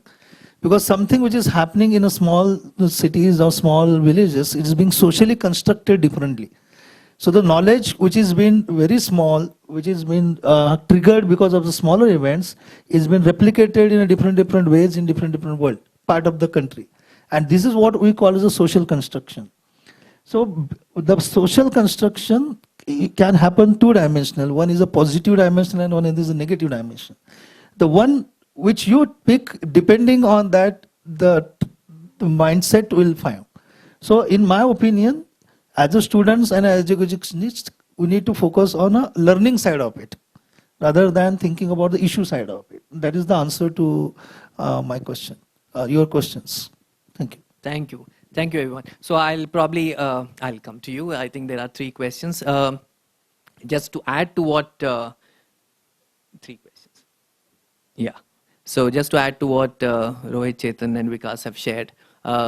So I continue to be an enthusiast, Akash, even if it disappoints you. But I think the point is that, as Vikas also, in the end summarized, that, what is it that we learn from it, and how is it that we use the policy, which Chetan is bringing in this aspect. I mean, he's trying to quantify, I think, 70-30, but then how do we use what the policy provides in order to make our society better, and we don't land into the kind of situation which we currently are in, right? I mean, that's really what we as educationists can take from the policy, because the policy, as enthusiasts, we firmly believe is one which is wanting our society to move towards the ideals that we have in the Constitution. And that is very clear. And so how is it that we make use of what space the policy provides to do that is in each one of us as students, scholars, just, citizens of this country. In fact, I would think that one of the reasons why we are in this state today in terms of a society wherein, cohesiveness and various other things are being very easily disrupted is because we didn't have the kind of education system that the national education policy talks about. we need this kind of education system for which we need project-based learning kind of a pedagogic approach based on experiential learning, discovery-based approach right from the school days. And that is really when we'll be able to think of, and of course, the kind of service mentality that we need to have, right? Which is when we can then think about always that constructing a society in a very positive sense is really where all of us should be putting in our efforts, particularly those of us in the education space, right? That's one. Two, and again I think Chetan made this point that distinguishing the policy from the political formations during which time the policy was established.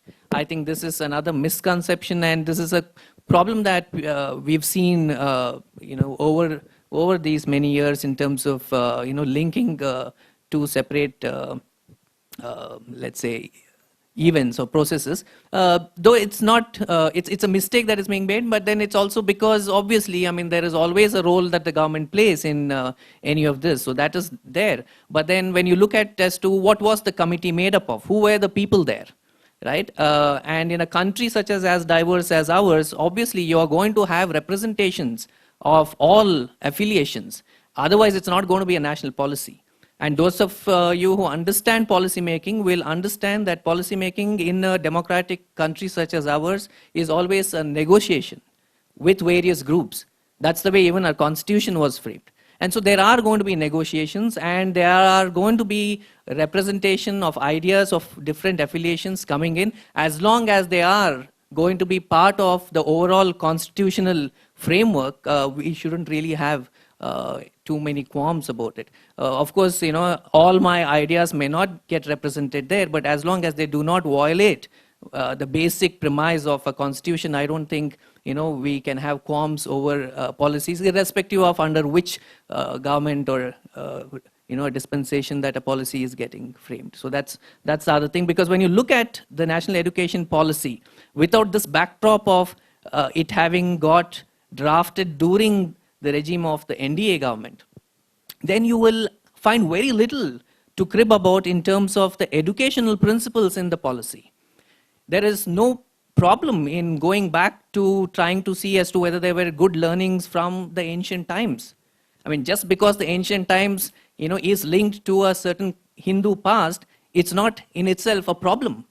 There could be positive aspects there which can be drawn out. Similarly, there can be positive aspects drawn out through the time period, and that is, what the NEP has done. And in these negotiations, obviously, given the kind of political regime or the government in of the day, there would be a certain kinds of orientations which would be a little more than the others, and that that is finally what or how the democracy plays out, right? And so we should pick fault or issues when there are violations of a kind which is hitting at the very basis of a very diverse and heterogeneous society. But if that is not being done, then unnecessarily picking out policy as a problem is, I think, an approach which will not really help us move forward.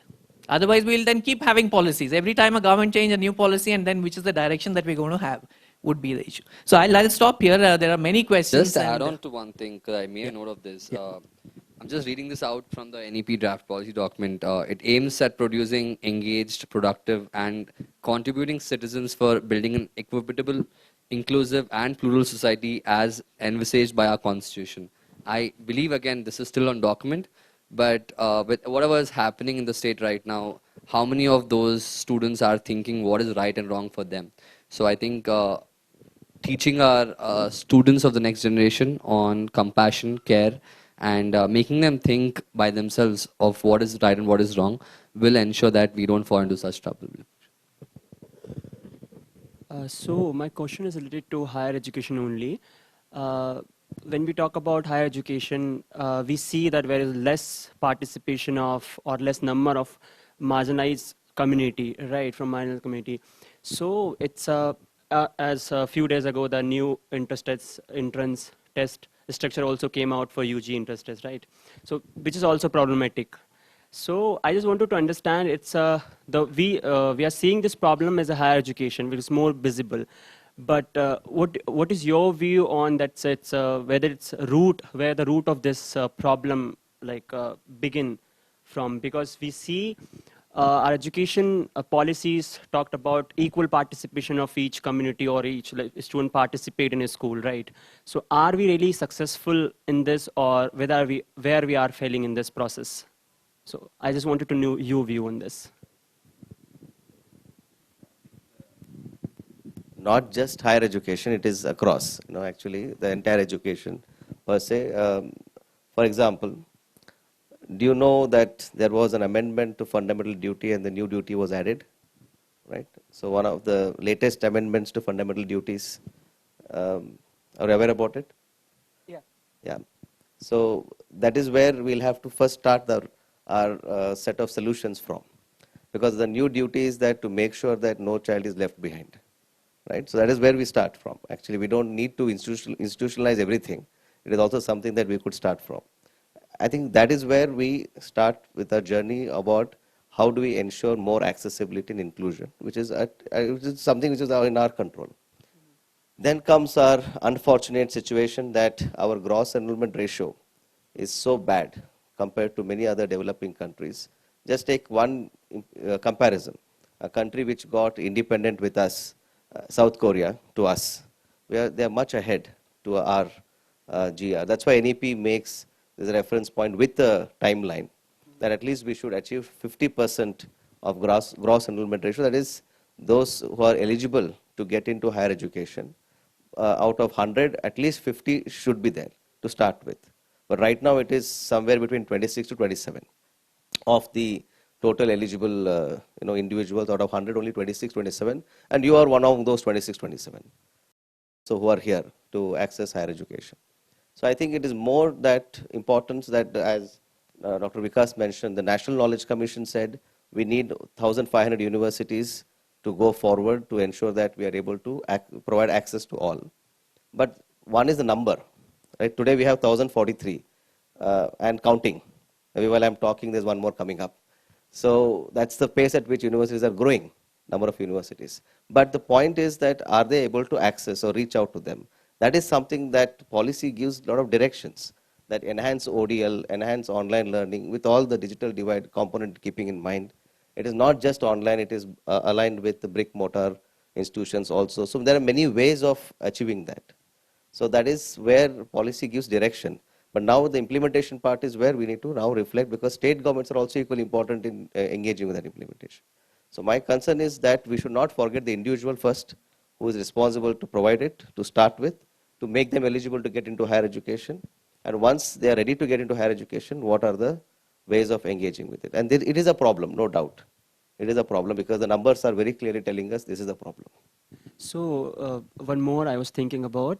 So when we talk about implementation part at school level, so policy also talks about the emphasis on local language, education in local language. So what do you think that's our where are we so far in this? Because there is a diverse हर कदम पे आपकी बोली बदलती है, भाषा बदलती है, right? So how we are going to do, what can be done in this case? Because if we teach them, a student from primary level, in their own language, but eventually they have to deal with a universal language at one point of time. So do you see this as a problem, or what's your view on this? No, Curriculum part I'm talking about. I'll just share one fact, and then maybe Rishi can add. Even Vikas wants to add. So that's a very important question. So, but let me tell you the fact. The fact is the policy nowhere mentions that it should be mandatory, number one. And it is not new. It starts from way back in Kothari Commission onwards, this idea of having languages being offered.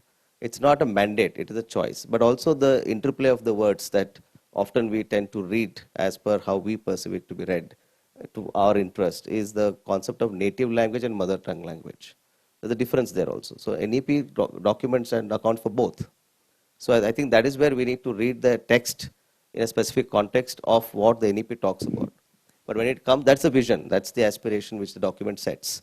But yes, when it comes for implementation, we have to be thoughtful and cautious that it should not become sort of an interpretation of for a particular state to interpret in the way they want to interpret it, right? So, but I think I'll leave it to Rishi and others to add on, but that's a fact I would like to share first.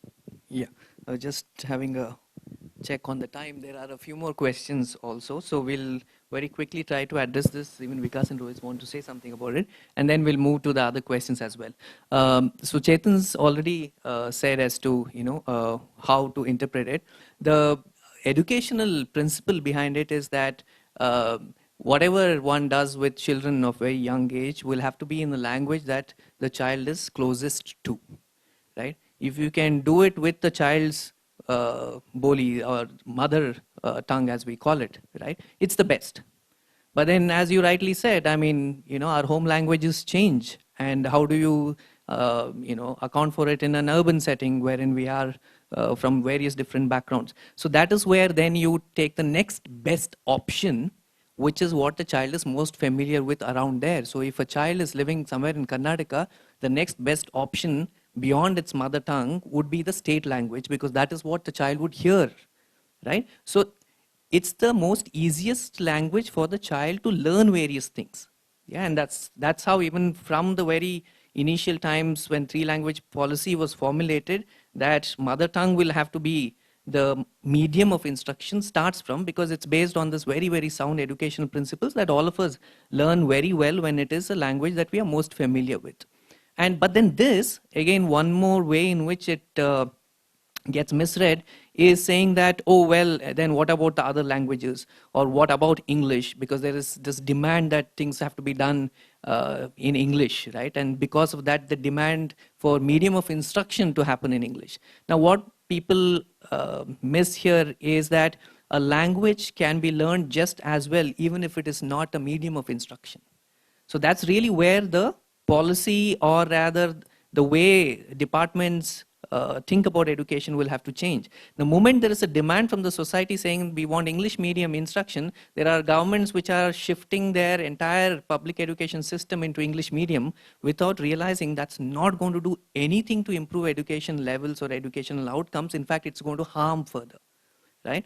Because to learn in a certain language, you need to have a certain relation with that language, and hence you'll have to hear that language everywhere. So if you are going to ban every other language and have English only everywhere around, and then you convert your schools into English medium, from a dictatorial point of, in a mode, then it's fine.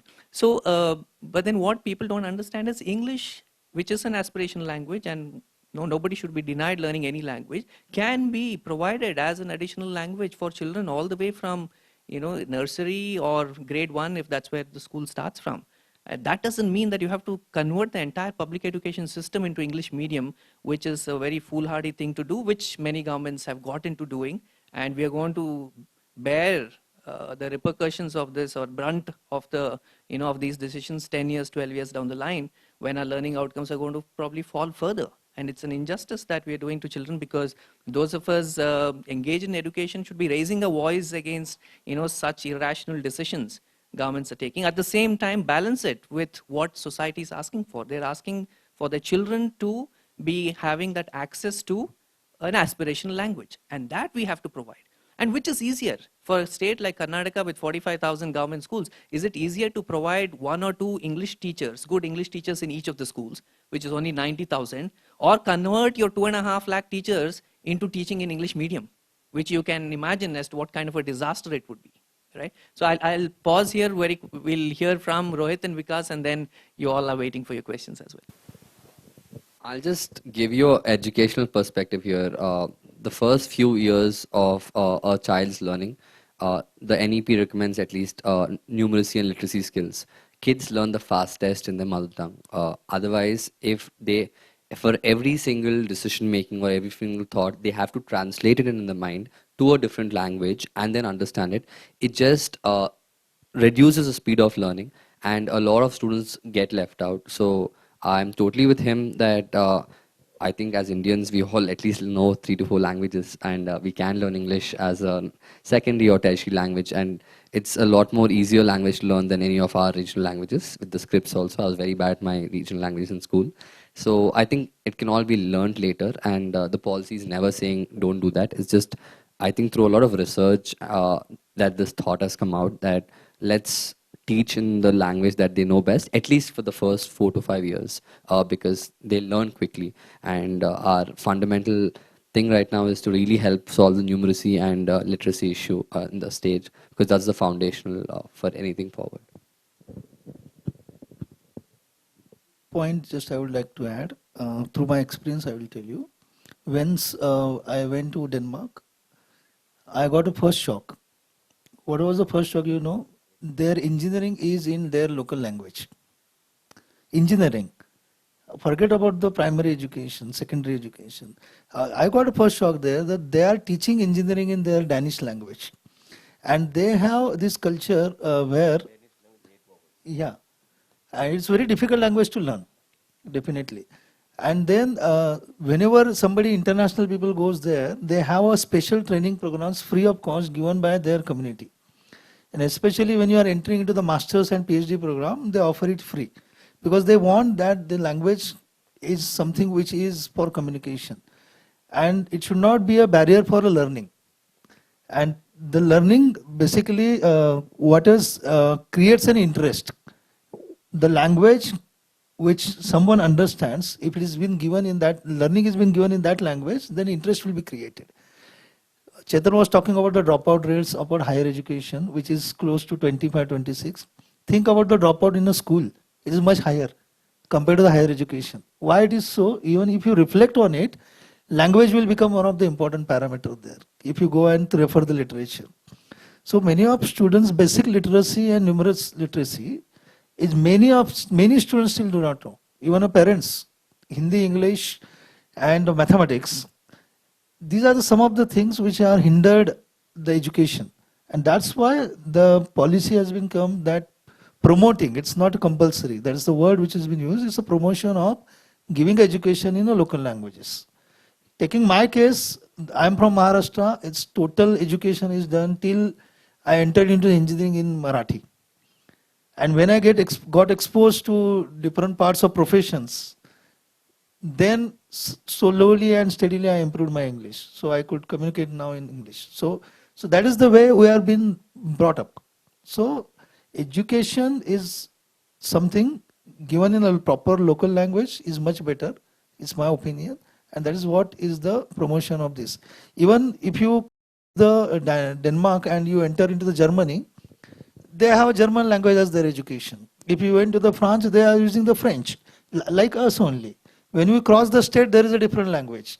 When you cross the different countries in Europe, they have a different language of education. So if you can relate the analogy. So the world is doing this. We have started this now. Probably the obsession of English could be one of the factor which was hindered us for these many years.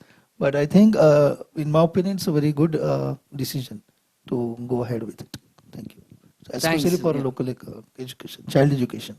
Thanks, Vikas, for that personal anecdote as well. I think many do see and realize that those who do very well in their fields are many of them who've done education in their regional language or their home language till they go into higher education, and then they've picked up English, or if English has been a language, they've picked it up. There's another aspect that comes into policy which I just want to touch upon before you can go in with the question, which is about multiple languages in early years. Right? Now again, research is very clear that more exposure to languages, the better it is for overall cognitive development. And it is in that sense that the policy is suggesting that children should be exposed to as many languages as possible in the early years. Now, people who misread it ask this question as to, you can't even teach one language well, how can you have 5 languages? In fact, the policy, I think, mentions even up to 8 languages, right? Well, when the policy in the early years is talking about exposure to languages, it is not talking about teaching a language. It is not talking about you bringing in your grammar in there. What it's saying is, in a real life situation, in a classroom, you have children from various backgrounds. They will come with their various languages. Don't stop them from using the languages, because as and when different children use their different languages in the classroom, the overall atmosphere is going to be one wherein everyone is going to benefit from that, even just by hearing. As a teacher, I may not understand that language, know the language. All that I need to do is facilitate that child to speak in that language, sing in that language, tell a story in that language, and then we have a discussion wherein we try and get the meaning out of what the child has said. And from that, everyone benefits. And in fact, there is a benefit to cognitive process as well as what research talks about. So it is in that sense that exposure to multiple languages in early years is what the policy is talking about, not teaching. And as and when the children grow up and go on to higher classes, policy says at least let's give them a minimum of 3 languages. Again, if you can make it 5, well and good. But then can education system in our country at least ensure that minimum of 3 languages can be provided from grade 3 onwards is what the policy is pushing us towards. Yeah. Okay. Let's get all of you to ask these questions, and then we can engage in responding to them together. Yes, please. So I have a question around project-based learning. So what students learn here, as in the knowledge aspects, they're quite dynamic, right? So this would not only require teachers to be open-minded enough to consider themselves as co-learners, but also they'll need to have both the skill and the time to go back and learn various knowledge pieces that will come up through the course of the project, right? So keeping in mind the unrealistic pupil-teacher ratios that we have in this country, as well as the admin overall overload among like the various other challenges that teachers actually face, how do you think that this particular challenge could be addressed in implementing project-based learning? Question to me directly, so I should answer? To straight away answer or wait for other question you Let's may want wait to for other questions. integrate Thanks as well. for that question. Both of you, yeah, both of you, Susan and Gitanjali, both of you go ahead. Yeah. Can you hear me? Yeah. So I also had a question about project-based learning, and this is more regarding inclusion of students with in school itself, children with disabilities tend to not even be in school, but in a sense that you have to with children with certain I don't know how to put it, neurodivergence, say, they will require more time, they will require more space. So again, this ties into like what she was saying about the teacher being at the center of this. So how would we imagine? I mean, I'm saying we, but like how would we imagine that kind of space for children as well, like inclusive project-based learning in that sense. There be keeping in mind that there are physical and mental disabilities as well. Thank you for both questions. And yeah, it's a different question, or you just go ahead with the questions, then we'll go with the answers. Okay. Yeah, both questions are important questions, and I appreciate your thinking in that particular directions. I do agree with you as a challenge because I agree that project-based learning requires a lot of making the pieces together. Because one side you are talking about the learner, which is diverse in nature, which may be a regular learner or physically handicapped, divangs, and so many different kind of a learner. And you are talking about the teacher side. See, when you are implementing, you have to take care of all the stakeholders into the picture. Any model, any education strategy has to be designed in such a way that inclusion comes through design, not as a strategy. So when you think about designing any kind of a model, inclusiveness comes into the picture first. Because when I train teachers while designing project-based learning models, I first consider who is going to learn in your class, what is their basic levels. So at what level they are studying, at which level they are studying. So the inclusiveness even thought of before actually implementation. That's the first thing. The second thing is that how the teacher is equipped with that particular model, where teachers training, which is very, very essential to bring at par to get the outcomes from the project-based learning. That is what you are raising the point. So in that, I personally believe that we need to build the capacities of the teachers, not only as a teachers, but actually as a good mentors. Because unless and until you become a good mentor, then you can become a good mentor only when you have worked on some projects himself.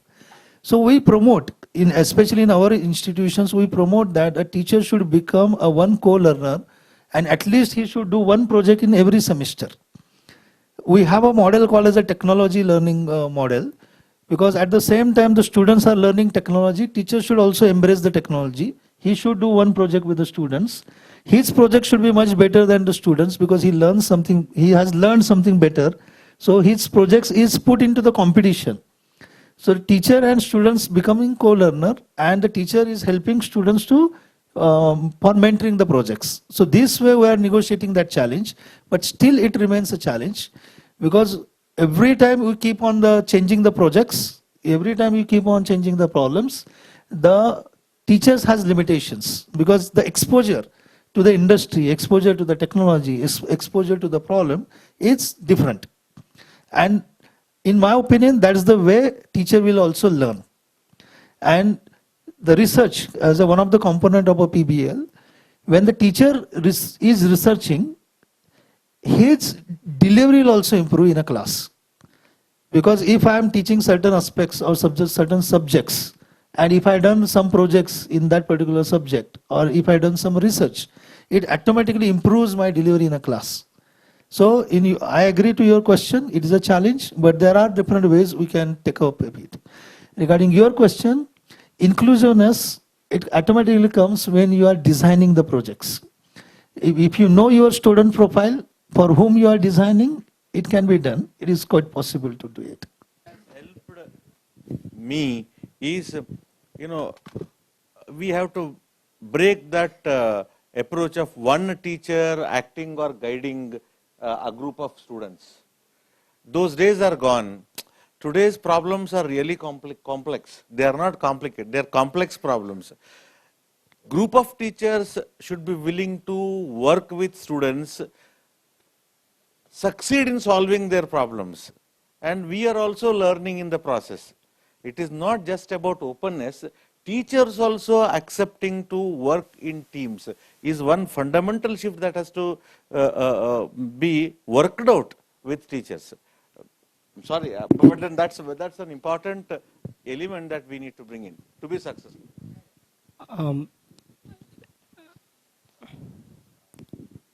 Can I go? Here.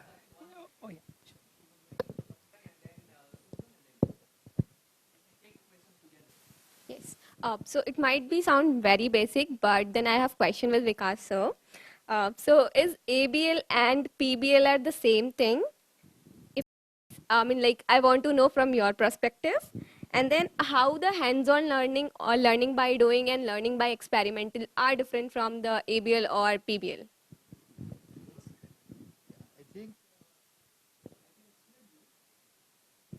But it's if you take different dimensions of a learning, activity-based learning, experiential learning, participative learning, these all are small elements. Problem-based learning is basically an umbrella term which has been used, which all includes all type of learning processes. That I can only say now.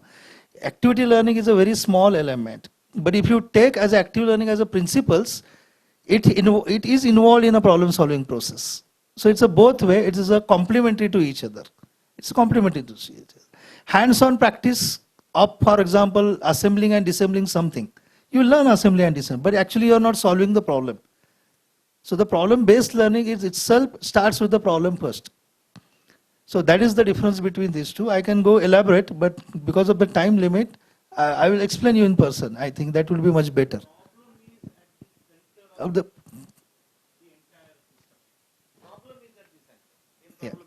yeah. That's okay, I think we can hear. In PBL, problem is at this activity-based learning and all, they are by design. Yeah.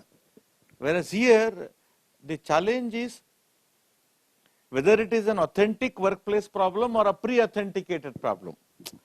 In a typical classroom environment, we can't bring in authentic workplace problems. We typically bring in pre-authenticated problems, whether be it from society or from workplace. So we have to be mindful of this. In fact, even looking, there is a huge literature behind that. But the point is, fundamentally problem is at the core of the learning process. Learning happens around the problem. around the problem. It is dictated by solving that problem.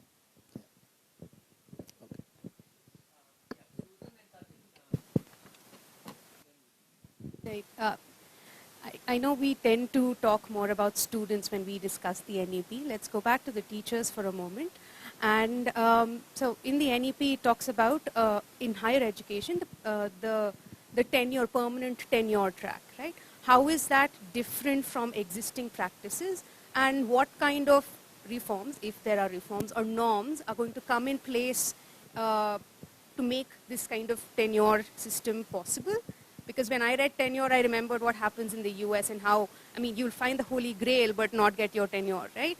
And also, how does that impact the vast population of, I mean, it's unfortunate we've started identifying ourselves like that, the ad hocs who are floating across universities throughout this country. How does it impact us?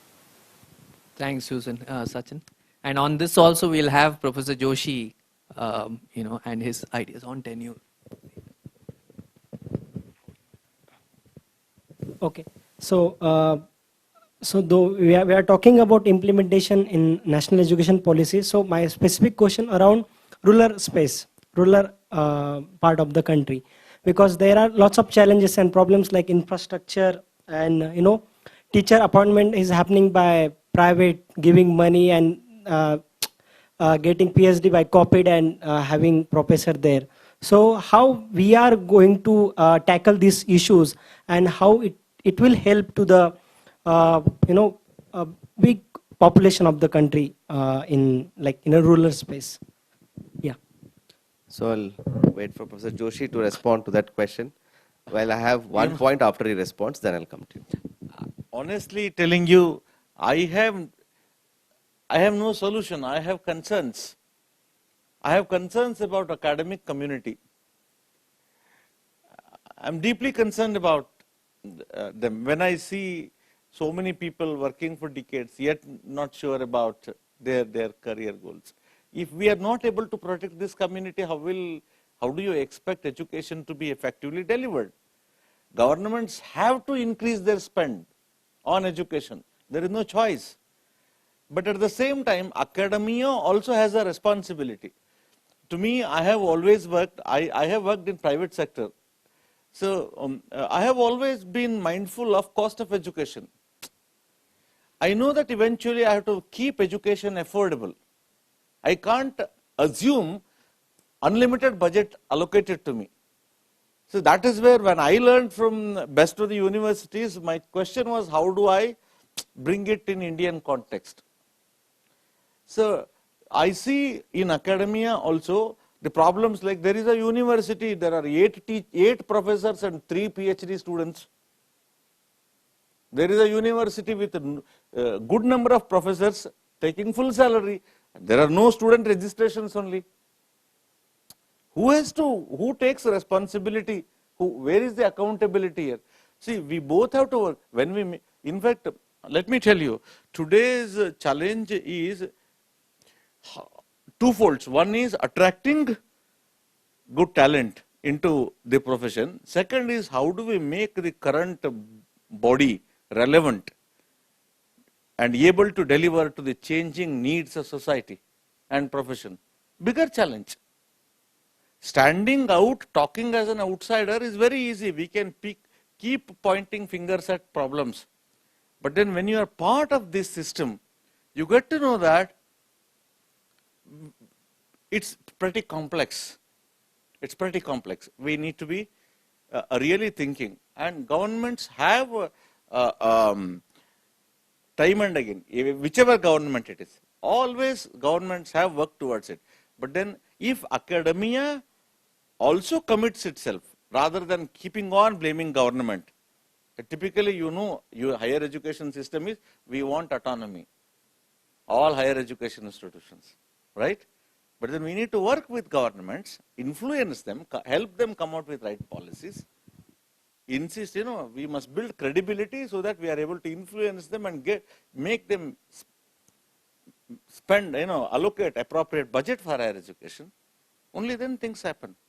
Otherwise, it's difficult. There are no easy solutions.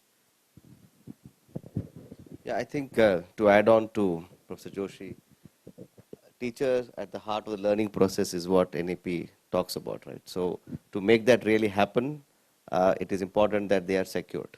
And that's where the tenure factor comes in. Because you are talking about ad hoc part of it, but also if you see the other problem, why the concern is also that I echo very strongly is because most public state universities are also run through guest faculties. And it's much more worse because it is very skewed towards a particular gender, guest faculty, because sort of an assumption that, they don't need a permanent tenure because they're anyways going to migrate due to other reasons and so on and so forth, which is unfortunate. I think that is where we'll have to come together and see how we'll resolve that issue. But at least the spirit of the issue is very much highlighted in the policy. We have a reference point, a strong reference point to make those interventions and see whether we can have appropriate implementation set of strategies to overcome that. But I think institutions play a very important role because who are hiring them? It's not the government directly, it's institution. So how can they empower also is very important at one level. But also, of course, the government has its own stake on that. But regarding the rural institutions, yes, this has been a concern since independence because it is increasing, rather ever increasing every year, this isolation and distancing. And unfortunately, most elite institutions, so-called, are also more urban-centric. They are not spread in the rural areas unless they really are stipulated with certain land requirements as per the regulatory bodies. But again, it's very limited. But one way of looking at it, which has been more of a discussion point, at least from the point of implementation, is how do we ensure a sort of clustering of these institutions within the radius of 5 kilometers, 6 kilometers, maximum up to 10 kilometers, depending on that territory and the terrain. If this clustering happens, can the effective resource allocation and sharing can happen, as well as try to bring in a new experience of learning, which for now they are so siloed that they're not even interacting with each other. So breaking the silos, ensuring clustering of a sort could resolve some problem but not all problems. I think that is model which has been on the sort of experimentation in some places. In the school complex structure, it's also been talked about, and way back in Kothari Commission also. But higher education, I think this is one way of looking at and seeing whether it's possible to overcome some of the challenges, not all. But as I said, the two important actors remain institutions and the individuals. So they can also play a very important role. And what about teacher appointment, means professor appointment in the colleges? Like, there are private colleges also there. So teachers or professor appointment happens like they give some money, 40 lakh, 50 lakh, and it happens. No, that's, you're talking about red tapeism in appointment, right? So, yeah, so that is not a sort of a issue which a policy can solve overnight. No. Because that's more of a practice at a certain sort of systemic level. In a sense, some places they do it, but they're also there. Let us look at other things where some of the institutions of national importance and the other institutions, they're also able to attract best members, right? But I think this is where the government has no such policy direction from NEP that this is how you should resolve this, right? But the idea is NEP sets an outcome metric. This is how you need to reach to, this is where you have to reach to. And I think we all have responsibility to not to engage in such practices. I can only tell from a personal point of view.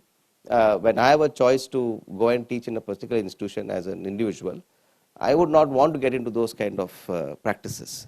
But it's very hard to say that one can trace back to this kind of thing through a policy implementation strategy. Right? It is more of attitudinal aspect, more of value-based aspect, which is more individual-centric. And it's anyways adding up to the failure of the institution who is hiring those kind of people. That's our personal point of view. And then the quality of education suffers. How long they will continue? So I think we need to create more such interventions so that people are more empowered to think and not to get into such kind of unethical practices and right. But this is now nothing to do directly with the policy person. But we need to keep that in mind in order to see how we can strengthen and trying to reduce such kind of unethical practices. No, this question why I raised, because these are the people who will implement these things, right? Not This will be necessarily. there. I think we are too sort of reductionist to a particular cluster of institutions who are maybe engaging it. But I think you should be a little bit, as I said earlier, optimistic about the fact that we have a direction, we have a vision, but how do we now get into implementation at the state level first, and then institutions who are supposed to respond to those implementation metrics are the one who need to overcome these things, right? So if you start doing that, then the same group of people who will start raising the question that why is that institution don't have autonomy? Why are there so many restrictions? So that is called as abuse or misuse of autonomy if they're engaging in those practices. But it is also detrimental on them for their quality anyways, right? So that is a sort of a check and balance which is limited to the institutional level per se and the individual level. I think that is where we need to reflect upon, and they will not be able to sustain for a long time, right? Because we have so many accreditation bodies who are going to check on them a day or soon or later. There are so many checkpoints which will come in, and they will have to respond to it eventually. Yeah. I'll just add on to your initial question early on because something I did not share. Last 6 months, I took up a new role with IIIT Hyderabad as an adjunct faculty there. They've established a Center for Technology and Society where they want to work on developing solutions that impact rural healthcare and education.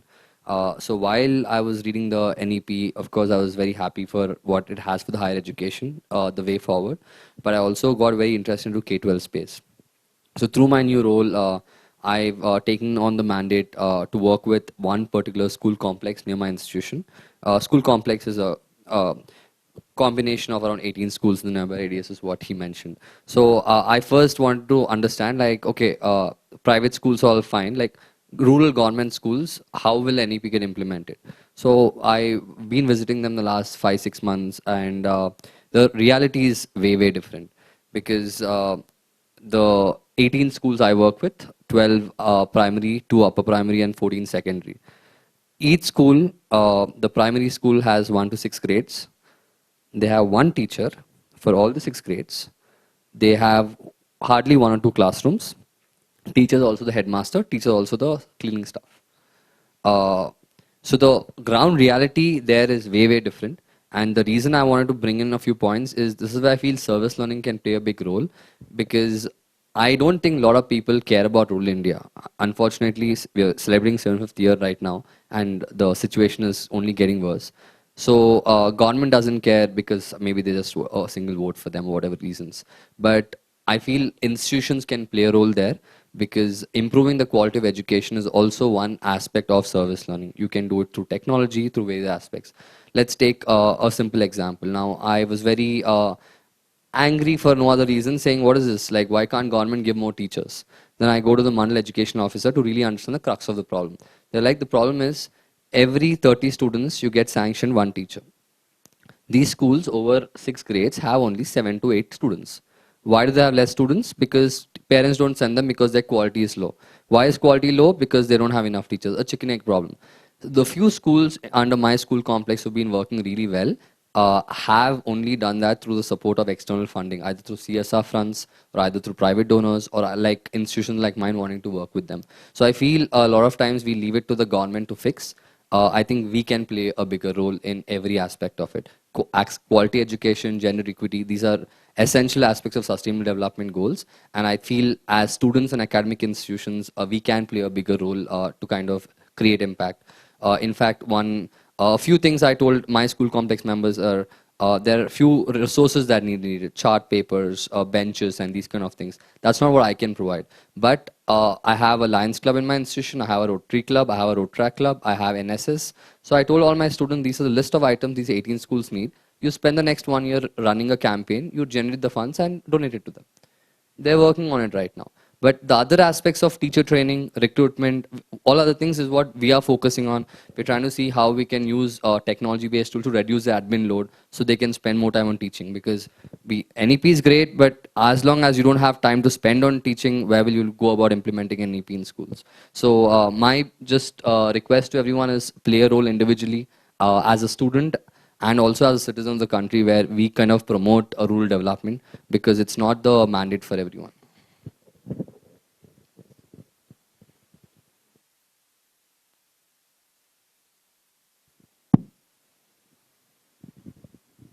Anyone else run out of steam or okay? We have Avnish. Yeah, please go. Okay. So what? Sorry, about the language and other aspect. When it goes, then it goes through the public institution only, and private get in means in case of language also. If it is in local language or indigenous language, so what happen means जो वहाँ के सरकारी school हैं, they have changed, but the setup is that they want to go in English medium school.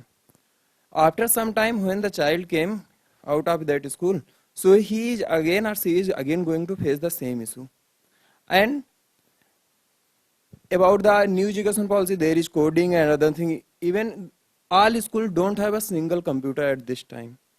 So definitely those schools who are elite, means they have enough resources or from community or any other aspect. So they are going to somehow bounce up, means just they are going forward, and those students who have not seen, means even I know some schools in city areas, there is not a single computer. Means they are working and they are also high fee, means they are only giving books, means how to read computer, means computer books they are giving. So somehow in rural aspect or urban aspect, it is going to be a gap, means by this policy. Means not by this only this policy, means but how it will work that it can be reduced, this type of challenge. And about the school teacher aspect, means there are class and caste concept of, means which are very reliable, means still it is going to be in practice. So either we go for service, means these all things are at the higher education level. We are talking about what I feel that project based learning in school level, when it goes going through the project and other. So teachers have a set time and they have to complete a syllabus, and they have burden of teacher. Just you also mentioned about the one school, even last year I was in one survey, means on the schools. So we have gone, those schools don't have a single washroom in school. Even we asked teachers, means we had some our means female colleagues, they want to use washroom, they told that there is no washroom. So means it is also like there, means so it goes, they are not going to work on this aspect. Caste class aspect is also there. Service project, means they cannot make a group of all the students. There is one challenge from community side, means if they are making a group and all the students are coming together, so how it is going to be dealt with at ground level. Just thank you.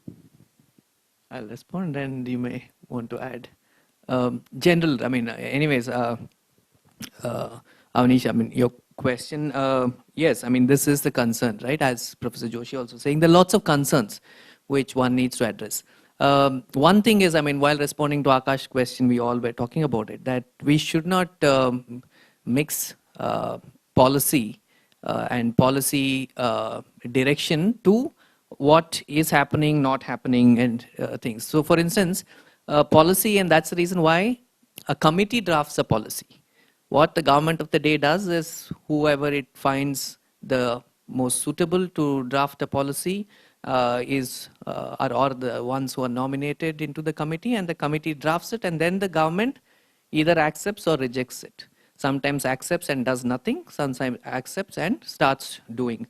So one will have to look at, when you're looking at policy, one will have to look at it from that point of view, whether it has the things that are expected to set things right.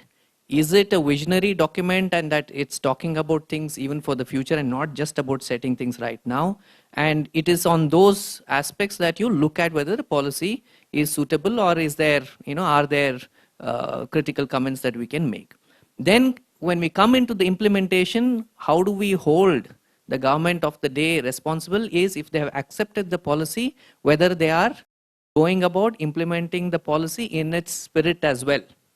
Right? That is what you look at when you're looking at implementation, because now, for instance, when we come to NEP 2020, the government has said, yes, we accept the policy in toto.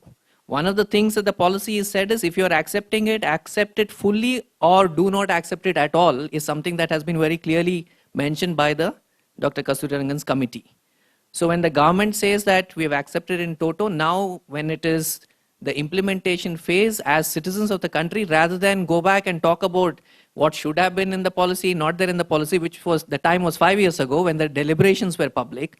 This is not the time. This is the time to hold the government accountable to say, are you doing what is required? The policy is talking about 6% of the GDP or 10% of the expenditure to be done on government, on education. Now, are you doing it? You're not doing it. This year's budget, you're not done it. Okay, you may have an excuse of the pandemic, but can I hold you accountable for that for next year?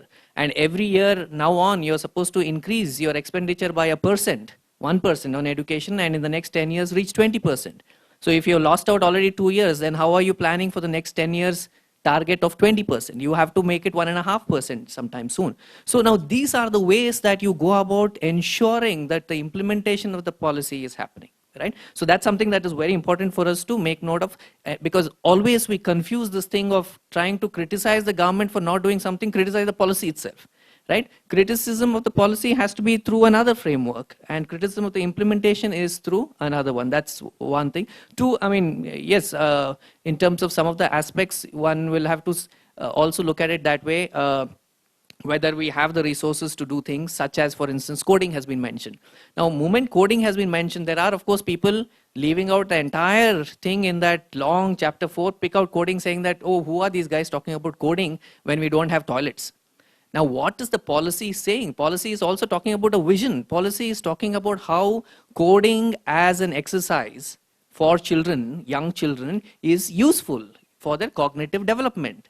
So wherever possible, bring in coding. Now, policy is saying now you make an effort as a government, as a system, to try and bring coding. Now, that doesn't mean all our 1.5 million schools can have infrastructure for getting children to go through coding. But if somebody is doing well, you are in the right path. And if others who are not doing it, well, try and see whether it can be done. And it's not necessary that you start thinking about coding only once computers are there. You can think about coding, I mean, it's part of your logical reasoning. Are you having enough of logical reasoning as part of your curriculum? So the way you look at policy provisions is this way. One, whether it is, based on sound educational principles, is it talking about solving today's problem? Is it talking about a vision for tomorrow? Right? That is the way we look at it. And then, of course, as I said, implementation is about how much is the government walking the talk. Yeah.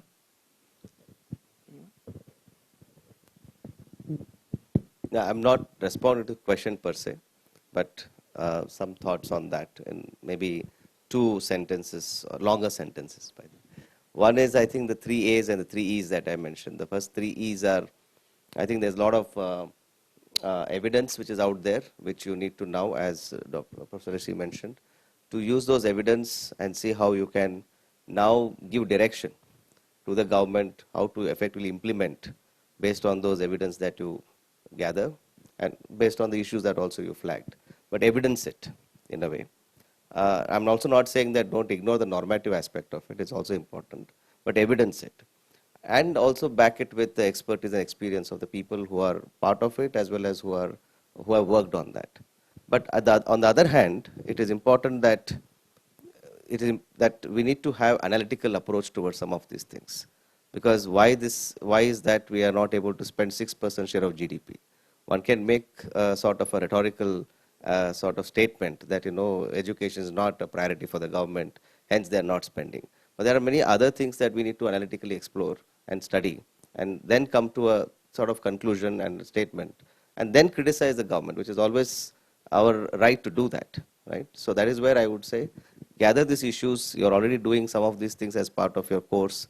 As you said, you have done a survey, maybe either part of the course or independent of that, but you are already engaging on the ground. So bring that up together.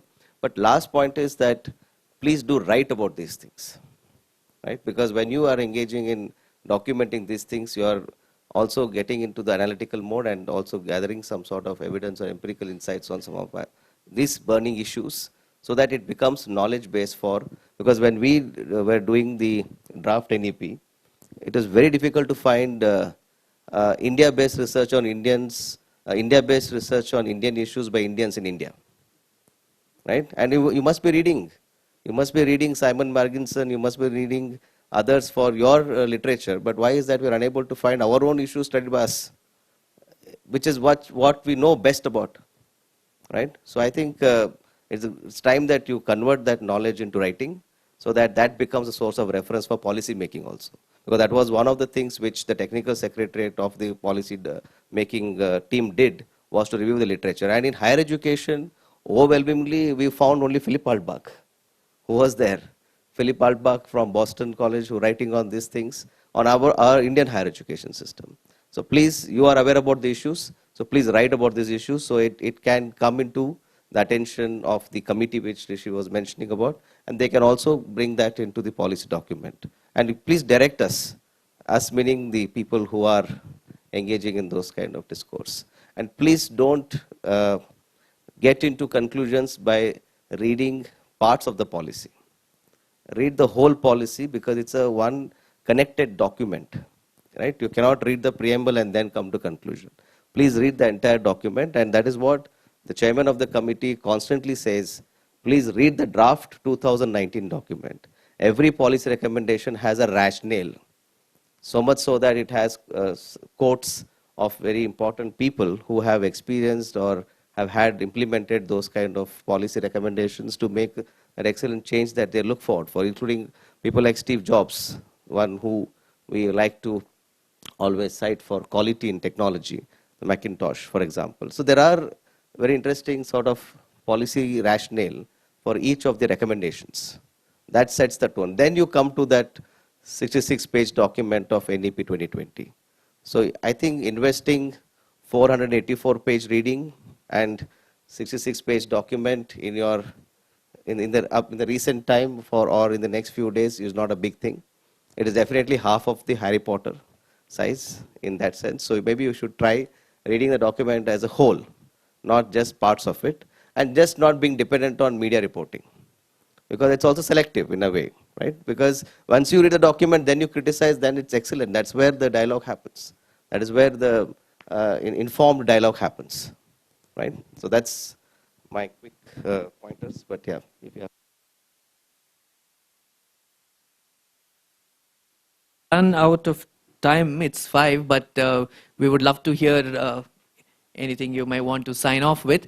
They're going to be our guests here on campus today, so if you spot them walking and you have some burning thing, just attack.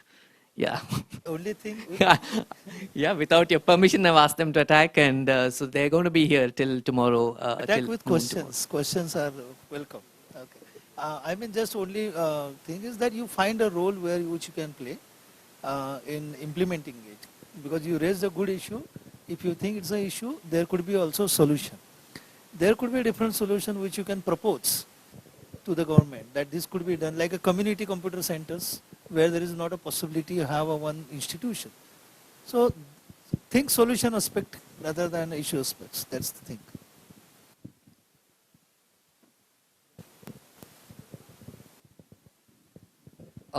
Nothing specific. Just thank you all for your time and insightful questions. You all come from very diverse backgrounds: education, development, law. So expect a lot of your role in implementation of NEP forward. It's still a vision document to go forward, and all of us are collective efforts for the implementation is required. So keep thinking, reflect on it, think critically, raise out the pros and the cons, but make sure you're all part of this journey in the next decade. Yeah. Am I audible? Yeah. Okay. So I just want to just talk about one of the barrier of the which comes in the implementation of the policy. As Sir said earlier, that when it comes to the implementation, there is a much more or the prominent role of the institution and the individual rather than the state and the central government. So I just want to ask about the when it comes to the implementation part of the policy. There are many social and economical situations or the aspect which comes as a barrier to it when it comes to the implementation. And when it comes to the higher education, there are many students from the all sections of the society which basically comes from the economically backward sections. So when we know that higher education in our area is very costly, in some of the disciplines, or we can say in the most of the disciplines. So as an institution, as you all are the part of the various educational institutions, so as in part of the institution, what type of the support such type of students from the institution itself, so as to represent their self in the institution as far as the higher education is concerned. She's asking those three to you because she knows what it is here. So, yeah. So there are two things. One is creating awareness about to the students, and the one who need support is to create awareness about what is already there. Because many a time I've observed that most institutions are unable to communicate the fact that there are so many scholarships available. As simple as that. Because it is only after or when the student is coming to an end of their course or degree, then they realize, oh, I should have applied for this. That will take care of at least some percentage. At the institutional level I'm talking about. I'm not talking about other levels. Second is, I think, at least nowadays, over time, there are many institutions who are coming out with their own set of scholarships in order to have either part waiver of the fee or complete waiver of the fee and to provide access. But the more important issue here is, once students come to the campus, literally on campus when they reach, how are they then becoming inclusive? One is the access you have provided, but how do you complete the loop of that accessibility in terms of experience? So there are two aspects. One, institutions are also doing some of those initiatives, taking those initiatives, but once they come to the campus, it is more important that that inclusivity continues. There are exceptions, but there are many who are facing those challenges. So awareness and provision of scholarships are two ways of addressing at the institutional level. Though the central government and the state government are responsible and they continue to be offering that or should offer more in terms of support to provide that access, but these are at the institutional level you can think of. And I'll just answer in the context of my institution. I'm from Telangana State, institution located near Hyderabad. Our tuition fee is around 80,000 a year, out of which if you come from a low socioeconomic background, government is already reimbursing 40,000 of that. Even I understand that the remaining part could also still be a burden for a lot of people. I really think a great solution forward is bringing more inclusive financial services. For example, we're working with a company called Finance Peer in my institution, where a student does not have to pay tuition all at once. You can pay it over 6 to 9 to 12 installments, but a small interest rate.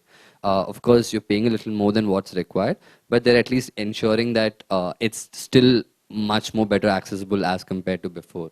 I strongly believe if someone's hardworking, talented, and deserve the right for education, then such financial services can really help, because the moment you graduate from an institution and you start earning well, you can kind of return these back slowly.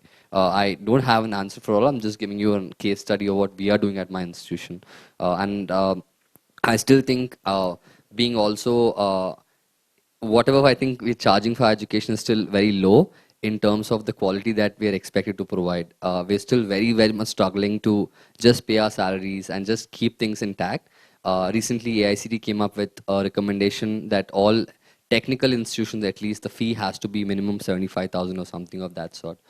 Because for better quality technical education, I'm just on engineering, we still need a lot more resources to come in through student tuition fee to compete with the best institutions around the world. So it's a long journey, but I feel more inclusive financial and banking services will really play a big role in supporting everyone. We have some schemes where we ask students to work on projects and certain problems, and while they work on such problems and projects, they can earn. But to my observation, let me tell you, the students have this tendency not to work, but getting the scholarship. So that attitudinal aspects also need to be overcome from the student's side.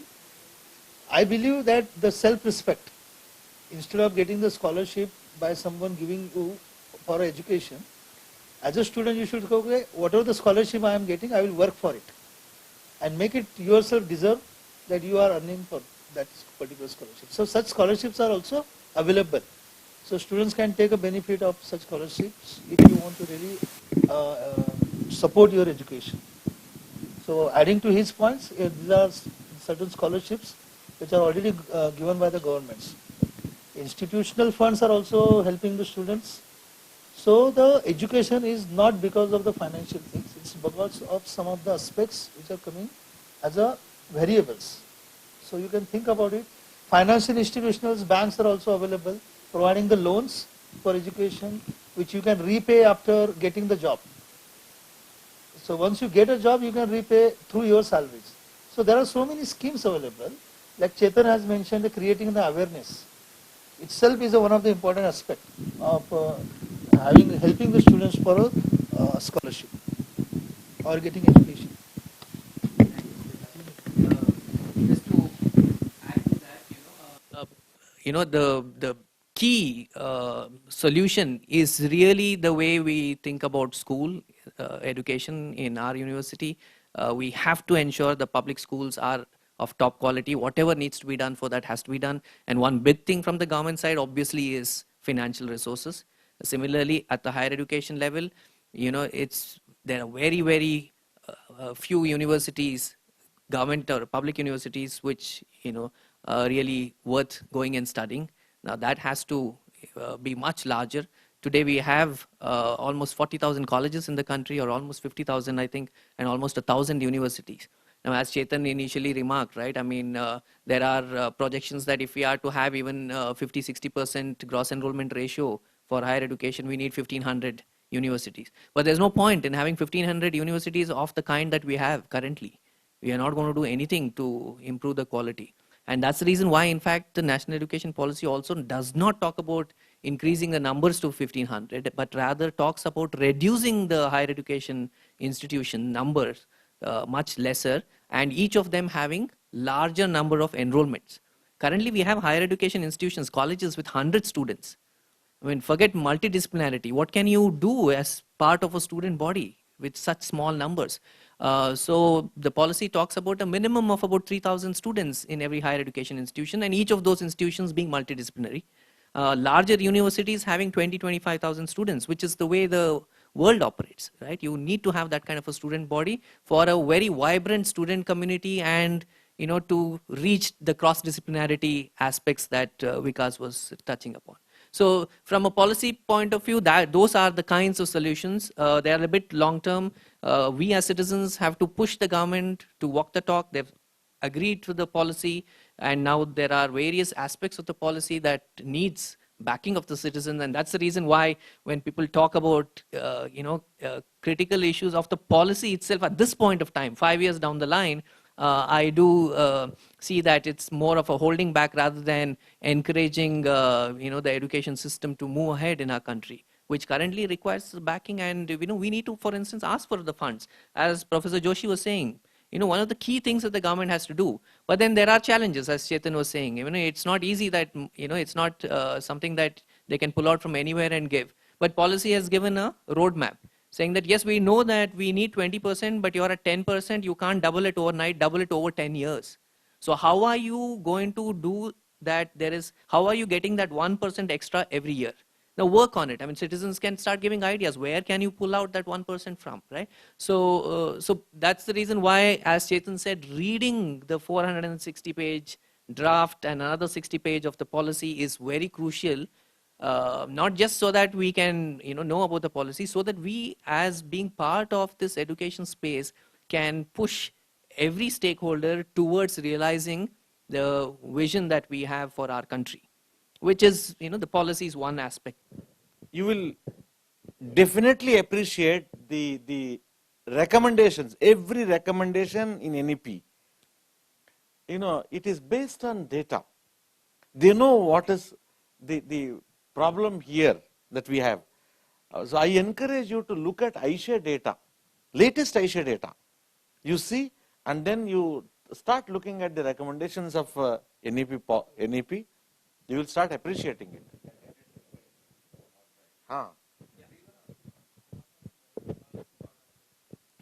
Right. So All India Survey for Higher Education, right? Similar to our DICE. Okay, so we 15 minutes extended time, and I still see so many of you. And we also have one more question. And since it's my dear friend Giri, I'm not going to deny him that. No, not a question. It's just to say that I will be sending a link of something I have written on creating Indian languages as knowledge languages for higher education. This is a thrust of the NEP, and we do have some very promising initiatives. But I will send you the link to what I've written.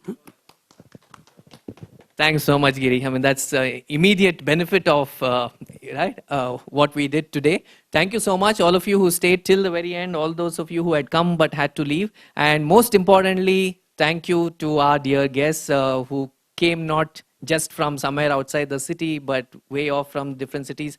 Dr. Vikas, thank you so much for coming over from Pune all the way.